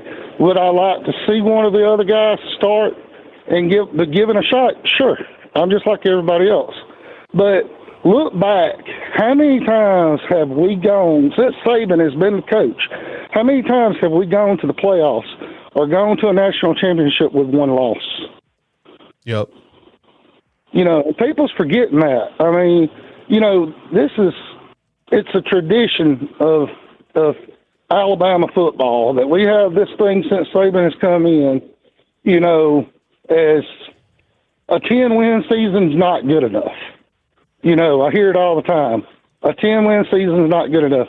A 10-win season to a lot of these other colleges is a dang good season. But to Alabama fans, it's not good enough, And that's just the way I feel, I mean, and I'm like them in a lot of sense. I mean, I want to see 11 and 12 and 13 and 14 wins every year. I want to see us go to the national championship every year. But we're forgetting about the days in between Paul Bear Bryant and Gene Stallings. He come in and coached and won a national championship, but and then that was it. What about all those other years when a 4 or 5 win season was a good year? And people's forgetting about that. So we're still in good shape, and people's down in us. Other teams hate Alabama. Yeah. And it's like I've heard conferences where Nick Saban said in the past couple of years, we want teams to play Alabama that hate to play Alabama. Yeah. They're scared to play Alabama. Has teams gotten to the point now they're not scared to play us? Yeah, they're not. No, 100% they're not. No, yeah, they're not. I mean, teams feel that Alabama is a program that they can play with. They go in and they used to have that kind of fear. They don't have that anymore. I promise you. They feel that they can go toe to toe with this team. Ole Miss feels that they can go toe to toe with Alabama. I promise you. Hey, Shannon, I'm going to move to my next caller. Thank you very much for calling in. Save the number. Next time you call in, I wanted you to give me an assessment of Ryan Williams, the star wide receiver down there. So we'll catch up next time. I'm going to move to my next caller, but thank you very much for calling in. All right. Thanks, Kyle. Yep. See you, buddy. Shannon down in Mobile, Alabama. Kyle Henderson at Bama Football on YouTube. Okay. So look, I know a lot of you guys are new to the call-in show. Thank you for the support. So I literally pay for everything. I do everything out of my own pocket. So I have to pay for every single call-in line. So I have 3 call-in lines and I'm charged $35 every single show. So you can do the math, and usually when that call runs out, I get charged another $35. So like this show, I've had to output $70. And when you add up the super chats, we'll go through super chats. Let's just do the simple math. It's $4.99, which we appreciate everyone. $4.99, $1.99, $4.99, $4.99. Those are the super chats, right? So when you do the math in a business wise, like I'm spending $70 for the call-in, so I can only have 3 lines. If I open it up to 10 lines, then that number would climb. So as I make more on the business side, then I can have more call-in lines, and that's just how it operates. So when I say like super chats and becoming a member of this channel, all that stuff goes into the business. So that's how it works. So There's 3 callers in the call queue. One has been on for 4 minutes, and 1 minute. There's callers that wait for like 15 minutes. I would never purposely like make people wait. So that's why I like fly through the calls. But that's how a small business works. And I do everything to support myself. And just like you, I'm making lunches for the kids on Monday through Friday, have bills to pay, all that stuff. I do it all from YouTube. So thank you very much for your support. We go back to the phone lines, and we go with the 919, and we start right now.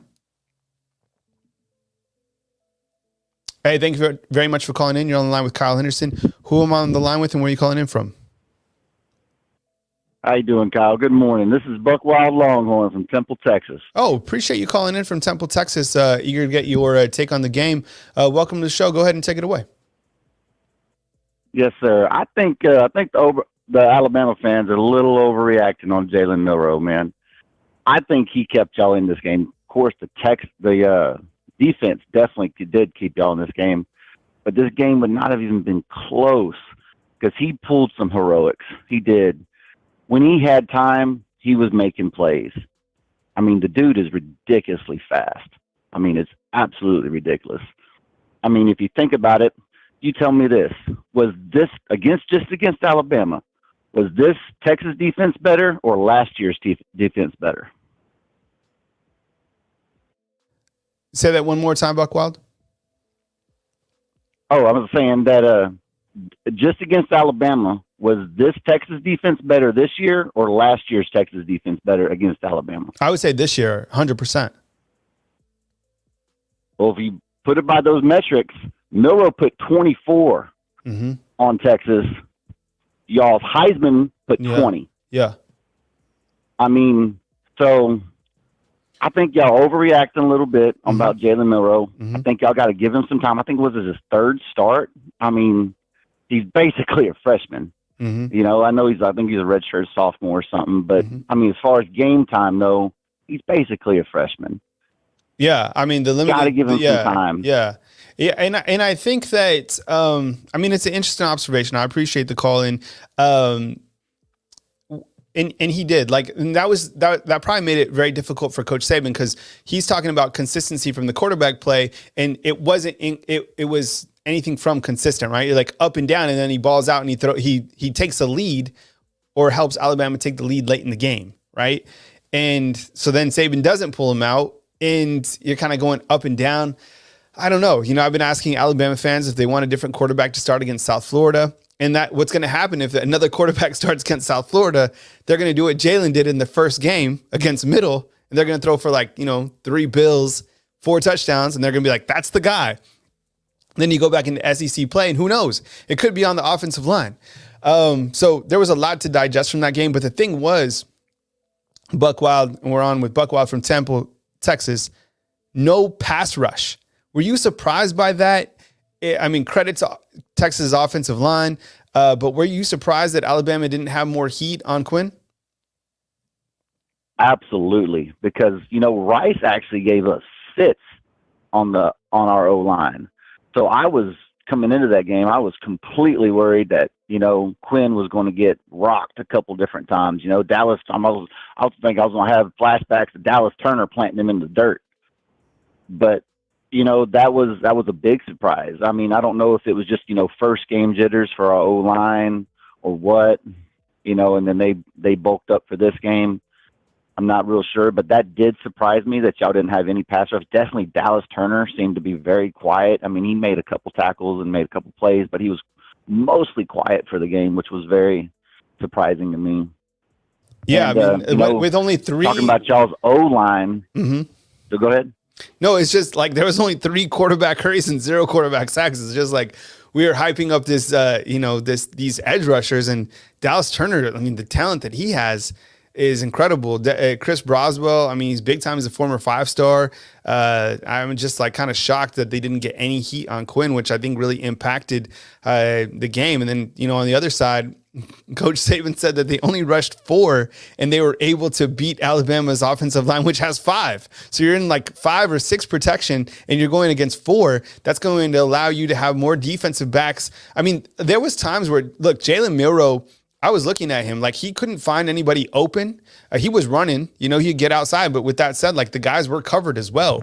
And some of the throws that he made downfield, like I get what you're saying too. Like he had some heroics. Some of those passes, the wide receivers came up and made some good plays. But, the Alabama's offensive line was just beat last night, straight up. Oh, I mean, I agree. But you also got to look at it. Y'all have a true freshman left tackle. Left tackle. Yep. How often does that work out? I know everybody in the chat's going to be like, oh, Kelvin Banks did it. That's a unicorn, man. It's a unicorn. That hardly ever happens, that you can put out a true freshman left tackle and it's going to work out.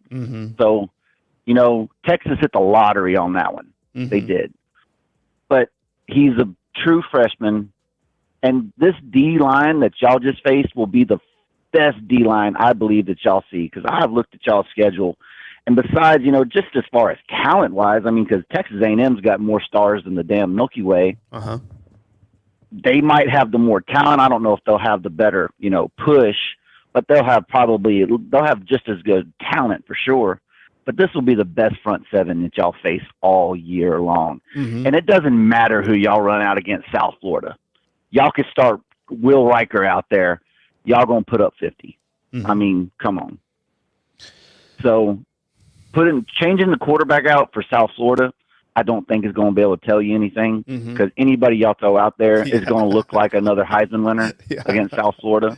And then they're going to jump on that bandwagon, because just like last week, I've been quietly watching your show, Kyle. After last week, after Middle Tennessee, that's all I saw was the Dion lookalikes. He is him. I mean, so I think everybody's overreacting a little bit. I think y'all gonna be fine. I really, really, really hope that we might get to see this rematch in the playoff, because this was a super fun game. Coming from just a football fan. I liked it too. So, I enjoyed it. Besides all those commercials, my goodness. That's true. Like I'm at the game. I'm at the game, and I'm just like, man, there's so much standing around time. Buckwild, anytime you want to call in, I know you're Texas related, but we appreciate your support from Temple. Good luck in the rest of your season. Texas certainly brought it to Tuscaloosa, and we'll talk to you next time. Yes, sir. You have a good one, Kyle. All right, take it easy. All right, we got a 423 and a 716. We'll go ahead and take our 423 and we'll start right now. Welcome to the show. You're on the line with Kyle Henderson. Who am I on the line with, and where are you calling in from? My name is William, and I'm from Georgia. William calling in from Georgia. Welcome to the show, man. Yes, thank you, man. I just wanted to kind of touch on pretty much what he was saying, that, I think that Milroe is a better quarterback than people are giving him credit for. And I think that he did a good job considering what he had. Texas, they might only have been ranked number 11, but I definitely think they're a top 4 team. So considering it was, his first real start in a big game, I think he did really good. So do you feel going into this this next game against South Florida that Saban sticks with Milroe? Or do you think there's any chance that, we see a different quarterback come out against South Florida? I think that Saban needs to stick with Milroe. I mean, he needs a little work. He's still getting used to everything. He needs to go through his reads a little bit better, I think. But overall, I think the only reason, like the other dude saying, we put that many points on the board was because that he was making plays. I think our center needs some work for sure. I don't know what's going on with that. But hey, William, I'm going to answer you on the other line. We don't have the best connection, but I will hit on your point on the other side. We got to keep the calls perfectly clear. So I don't know. I think it just might be your end. So sorry about that. I'm going to bounce from you, but thanks for calling in from Georgia. Byron, I think I agree with you, man.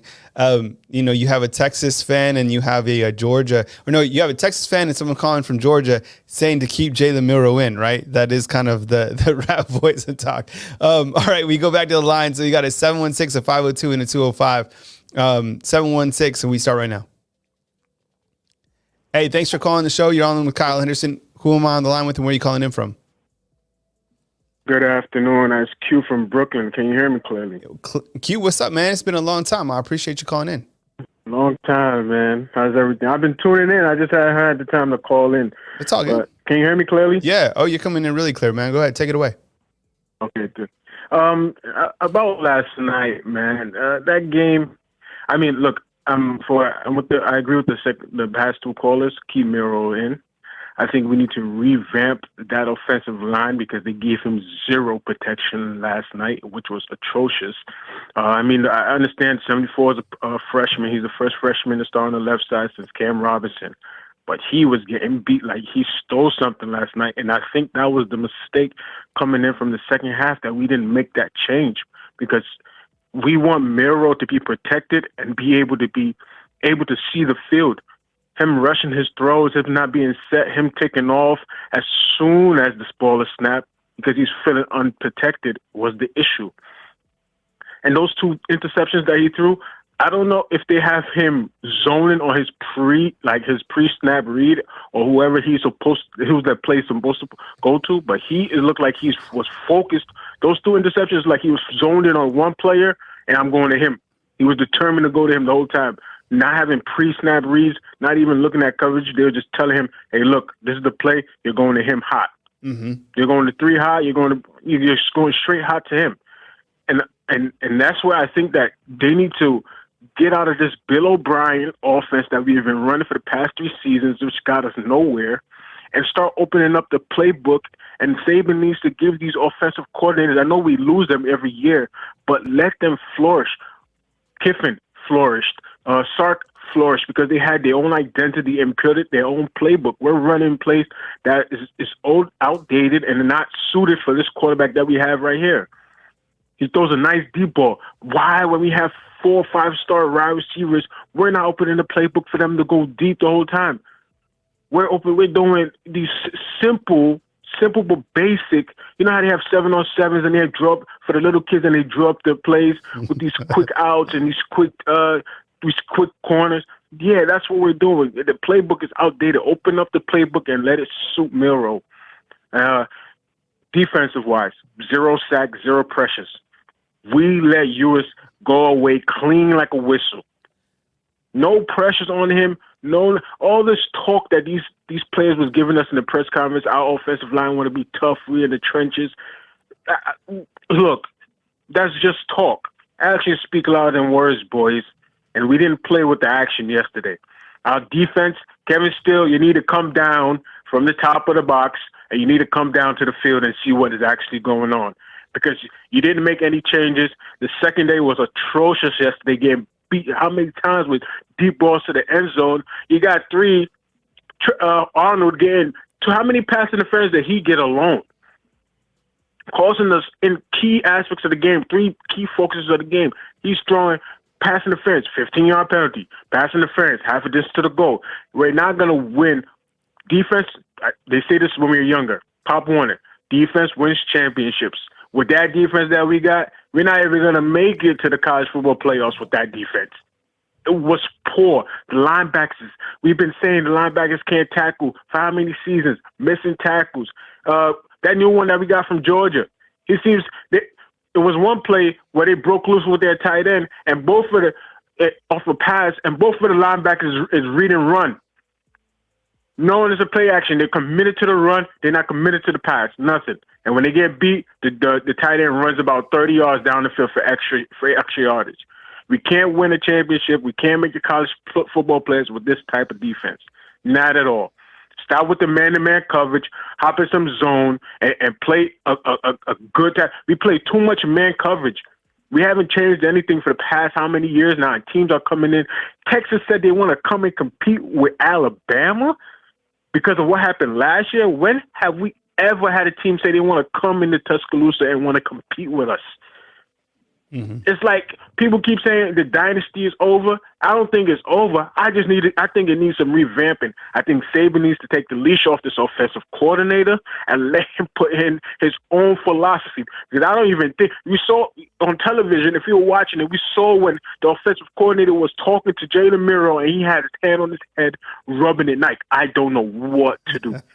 It's because he has a leash and none of this stuff is his philosophy. Let him do what he wants. I know we lose the offensive coordinators. Trust me, I believe it hurts me that we lose offensive coordinators and personnel each year.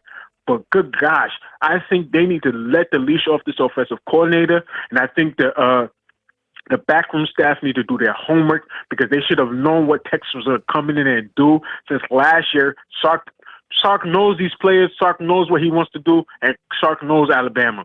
So we should have known what Sark was going to do since last year. Q, let me ask you 5 question marks before I get to my next caller, okay? You ready? All right, so I'm just going to rapid fire these to you. Okay, so I'm with Q from Brooklyn.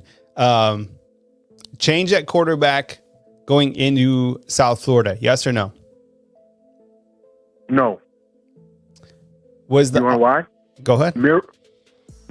Miro is if any of those two, Ty Simpson or the kid from Notre Dame, was better than Miro, they would have came in the second half. Saban did it. He made changes when he usually doesn't, and he would have done it. I don't think those two are better than him. And I think Ty Simpson is the third string quarterback. You want to bump a third string quarterback to first string quarterback? Where do they do that at? Number 2, was the offensive line overhyped coming into the season? Yes or no, or too small of a sample size? Overhyped. They played Middle Tennessee and thought they were the top of the dogs. We're gonna trenches. You know, you should have shut up and wait till you play Texas or one of the teams that can give you some good work, and then come out and say this was our philosophy since the summer or since some winter workouts. You talk too soon. You talk so much. You got punched in the mouth last night. Can Alabama run the ball? We struggled last night because we went up against a top defensive line. That defensive line was magnificent. And if you ask me about it, I think that we're struggling to run the ball. And I think we need to start moving up these running backs that we brought in, 5-star running backs. I think we need to start making some, because Jason McQuillan and what's the second string quarterback name? I forgot his name. He's from Alabama. You got Roydell Williams. Roydell Williams, yeah. We need to start mixing them up with those 5-star running backs that we brought in. Start giving them some touches as well. I know we're trying to save somebody for red shirt, but no, I think we need to put some guys in. Strength of this team is, as of today? Question mark. Strength of this team is the kicking team. Will Reichert is a solid kicker. As of right now, we don't know what the strength of this team will be. After last night, we can't say the first weekend. That was a low-class team that we played. But yesterday, you put question marks on this team going forward because we don't know our identity yet. Weakness of this team is? Weakness, right now, we can say the weakness of this team is our defensive play calling and our offensive play calling. I put this more on the coaches and I put this on the players because I feel like the coaches should have made I think from the top up, like Saban said in the press conference, it starts with him. I think he needs to understand that we need to start making changes sooner rather than later for us to be a team that can compete in the college football playoffs. And that doesn't start with at the quarterback position. Q, I appreciate you calling in, man. Do what you do and exit out in your glorious fashion. You know I didn't forget. Well, first and foremost, God bless us all. God bless Alabama football. God bless America.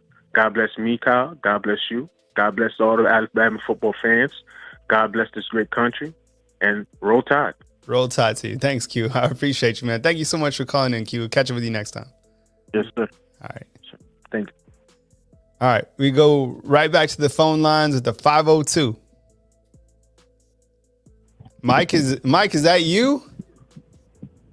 No, my name is Luke. All right, because we usually have a 502 call, and that's Mike from Kentucky. But all right, let's do this properly. You're on the line with Kyle Henderson. Who am I on the line with, and where are you calling in from? My name is Luke, and I'm from Louisville. Okay, Louisville, Mike from Louisville, man. Take it away. Observations following Alabama's loss to Texas, man. Welcome to the show. All right, thanks, man. I appreciate it. I am of the opposite mindset of our last caller here. I think that the coordinators did make good decisions, and I'm curious to hear your take on the grading of them. But I think that both of our coordinators did make proper adjustments. I think the defense did play great. I think everyone that's dogging on the defense when they're going in there probably just wasn't watching the game because they played great for 3 quarters. And when you are at that big of a snap differential between the defense and the offense and you have that much more time on the field, you're going to get fatigued. You're going to let up big plays. I thought the secondary played great. I thought Caleb Downs played great as a freshman. He had that one where he crashed a little early and let up that touchdown. But I'm really excited to see what he does. I think all the DBs did great. I don't think that all of the flack that Arnold's getting is necessarily deserved, especially with those pass interference calls, because if you're getting beat and you have to make the choice between letting up 15 yards on a PI call or getting 7 points against you on the touchdown, then I don't know what to tell you. You got to take the 15 yards there if you're going to get beat, and it's not an ideal situation, but you got to make the best decision that you can. And I think that Steele and Reese both made great adjustments as they were going through, and I think the defense got fatigued, and I think it was lack of execution on the offense's part. I think the wide receivers were getting open. And in terms of not letting Tommy Reese make those adjustments that he wants to, or solely sticking to the Alabama playbook and opening it up a little bit more, I don't really know what to tell you because it seemed at least like it was either a run play or a pass greater than 20 yards. Anything within 20 yards for Milroe was just absolutely nothing. And I don't know, both of those interceptions, I don't know what to tell you. I don't play football, but I don't know what he was looking at. Yeah, but I mean, and, that second interception was just was terrible, right? I mean, everybody saw that. It was like, man, I mean, so the defense, I'm kind of, so I have 2 different takes on the defense. So first of all, I thought the defense, they did play well in situations. But the thing I've been harping on all show is the fact that they didn't bring pressure. The defense kept this team in it. They created some situations where it was difficult for Texas to get, points, specifically in the red zone. Alabama's offense clearly couldn't convert on that. Turnovers plagued Alabama last night, as did penalties. And I've been asking a lot of the callers who have called in today, pretty much everybody, if you feel that another quarterback needs to start going against South Florida. What's your take on that? Do you feel that it's time right now to see what another quarterback can do to see if they can keep that high level of consistency that you need at the quarterback position? The thing is, I feel, and I think it's obvious that whoever starts against South Florida is going to ball out, and we're going to be like, that's the guy. But then you go into Ole Miss, and I get it. Ole Miss battle with Tulane, but still it's a comparable opponent. So we're still not going to know too much about that quarterback. So we're, the schedule, Coach Saban wants to see consistency from his quarterbacks. We're not going to see consistency from the schedule up until we get to that Texas A&M game when Alabama enters that back end gauntlet. Yeah, and first let me clarify. The secondary kept Alabama in the game. I wouldn't say the defense as a whole. The lack of pressure on Quinn Ewers was absolutely what killed him. He was just getting the ball out too quick, and the DBs did good while they could. But in terms of the quarterback, I don't know what to tell you. I don't know who. Everyone can speculate and make their decisions on it, but I mean, like Saban talked about, he was considering pulling him at half. Went down, had that drive. What do? Do you pull the guy after he makes that drive? And I think that if they had a better option, they would have put one in. In terms of going forward, what's going to be best? I don't know. I'm not at the practices. I'm not watching. I'll leave it up to the coaches to make that decision. I would have liked to see a quarterback change sooner when they had 9 points at half, almost no offensive production, and the passing game was basically non-existent. And they got a couple lucky breaks when they went down, had that touchdown drive in the third. But I honestly don't know I can't form an informed opinion on it, and I honestly don't really think anyone can outside of speculation on whether they should change the quarterback or when they should have. I would like to see someone different against USF, just because, I mean, and not to discount the game or anything, but it is USF. If you're going to try someone out, try someone out then. But like you talked about, it's the same deal as Middle Tennessee State, where, you know, you're playing Middle Tennessee State. Yeah. Everyone's going to look like a Heisman candidate against Middle Tennessee State. So I guess I honestly just don't know. I guess the coaches poll just came out, and Alabama's thanks Wesley for posting this. Alabama down to number 10 in the coaches poll. I was looking at the ESPN Power Index, and it has Alabama down to number 11, and actually has the number 1 team. I'll just read that real quick. Georgia number 1, Florida State number 2, Michigan number 3, Texas number 4, USC number 5, Penn State 6. Number 7, Ohio State. Number 8, Washington. Number 9, Notre Dame. Number 10, Tennessee. And number 11, Alabama. And then coaches poll, as we just saw, Alabama ranked number 10. I'm going to get to my next caller, Luke, but thank you very much for calling in from Kentucky, and we'll catch up to you next time. Yeah, thanks, man. Have a good one. Yep. We got a, excuse me, 225 and we'll jump right into that right now.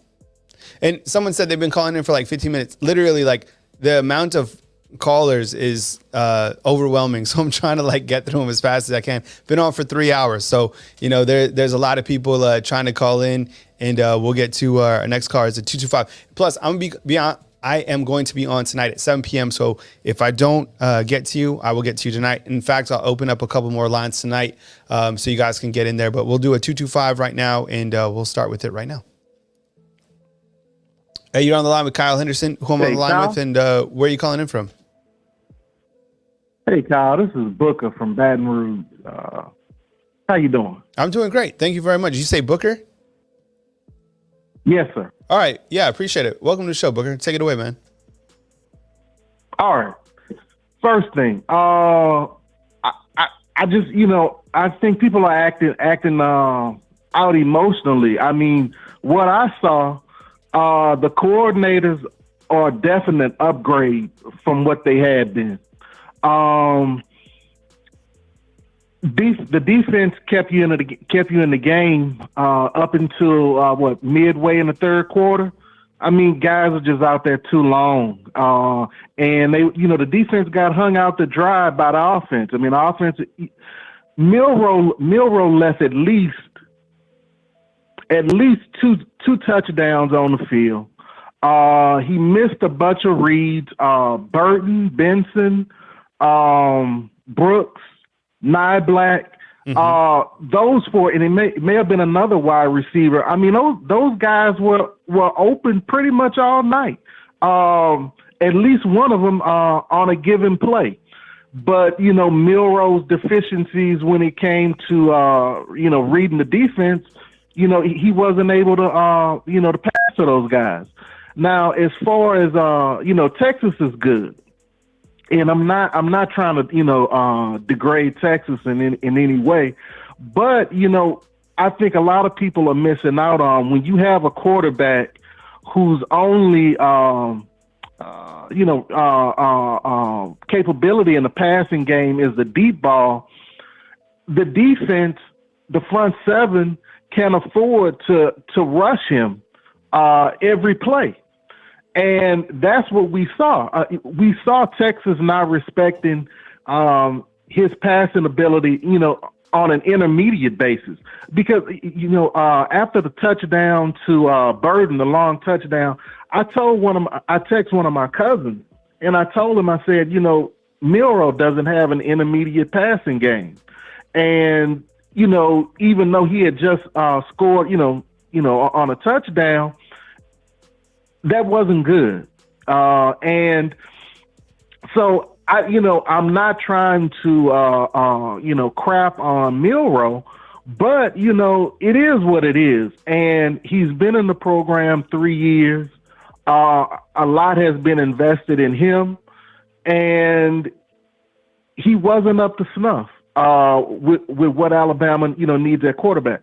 And as far as, the offensive line, like I said, his ability as a passer and his ability to read the defense, allowed Texas to rush the quarterback basically every play. And as far as, what happened with Caden Proctor, I mean, Caden Proctor is going to be elite. And that's why he was starting. I will, all day long, I will take those lumps that Caden Proctor took in that game because I believe by the end of the season, Caden Proctor is going to be an all-out stud, and he might be our best offensive lineman by the end of the season. I just, I think guys, have to. And as far as what needs to be seen against South Florida, even though South Florida is going to be an inferior opponent, I would look to see is the quarterback making the correct read? Because like against Middle Tennessee, Milroe could afford to be able to run or to be able to pass to basically anybody, and they would score. But I would be looking at the who is making the correct reads. Yeah. And as far as I'm concerned, because of the amount of time Milroe has been here, and from what we saw last game, it's time to move on. That's basically all I have to say, man. Great show as always. I know you have a lot of people you have to get to. Yeah, well, that's really all I have. Well, Booker, before you go, thank you for the call. Okay. I appreciate the feedback. Okay. When I went to, so hold on, don't leave me yet. The last time I went to Baton Rouge, it was great. The tailgate was amazing. I had the best food that I've ever had in my entire life. Those oak trees that are there, I'm obsessed with them. And I think the campus is absolutely beautiful. I think if I could do it over again, I might be an LSU Tiger and live in Baton Rouge, or at least gone to school there. Like I'm telling you, like the live oaks and all that stuff, man, it was great. So I appreciate you calling in with the feedback. I am curious to see what Coach Saban says on Monday. We will have that press conference right here on Bama Football on YouTube to talk about kind of the recap as we turn to USF. And please hit the subscribe button. I appreciate it. Booker, thank you very much for the call. I think you hit on some really good points. And please call again. All right, you're welcome. Have a great day, man. All right, you too. All right, thank you very much. All right, fam. If I didn't get you in today, I will be live again tonight from 7 to 9 p.m. I appreciate you guys calling into the call-in show. Kyle Henderson and Bama Football on YouTube. Hit the thumbs up, like, and subscribe. And I will talk to you guys next time right here on Bama Football on YouTube. Coming to you from beautiful Tuscaloosa, Alabama, Kyle Henderson of Bama Football on YouTube. Thanks for the support, fam.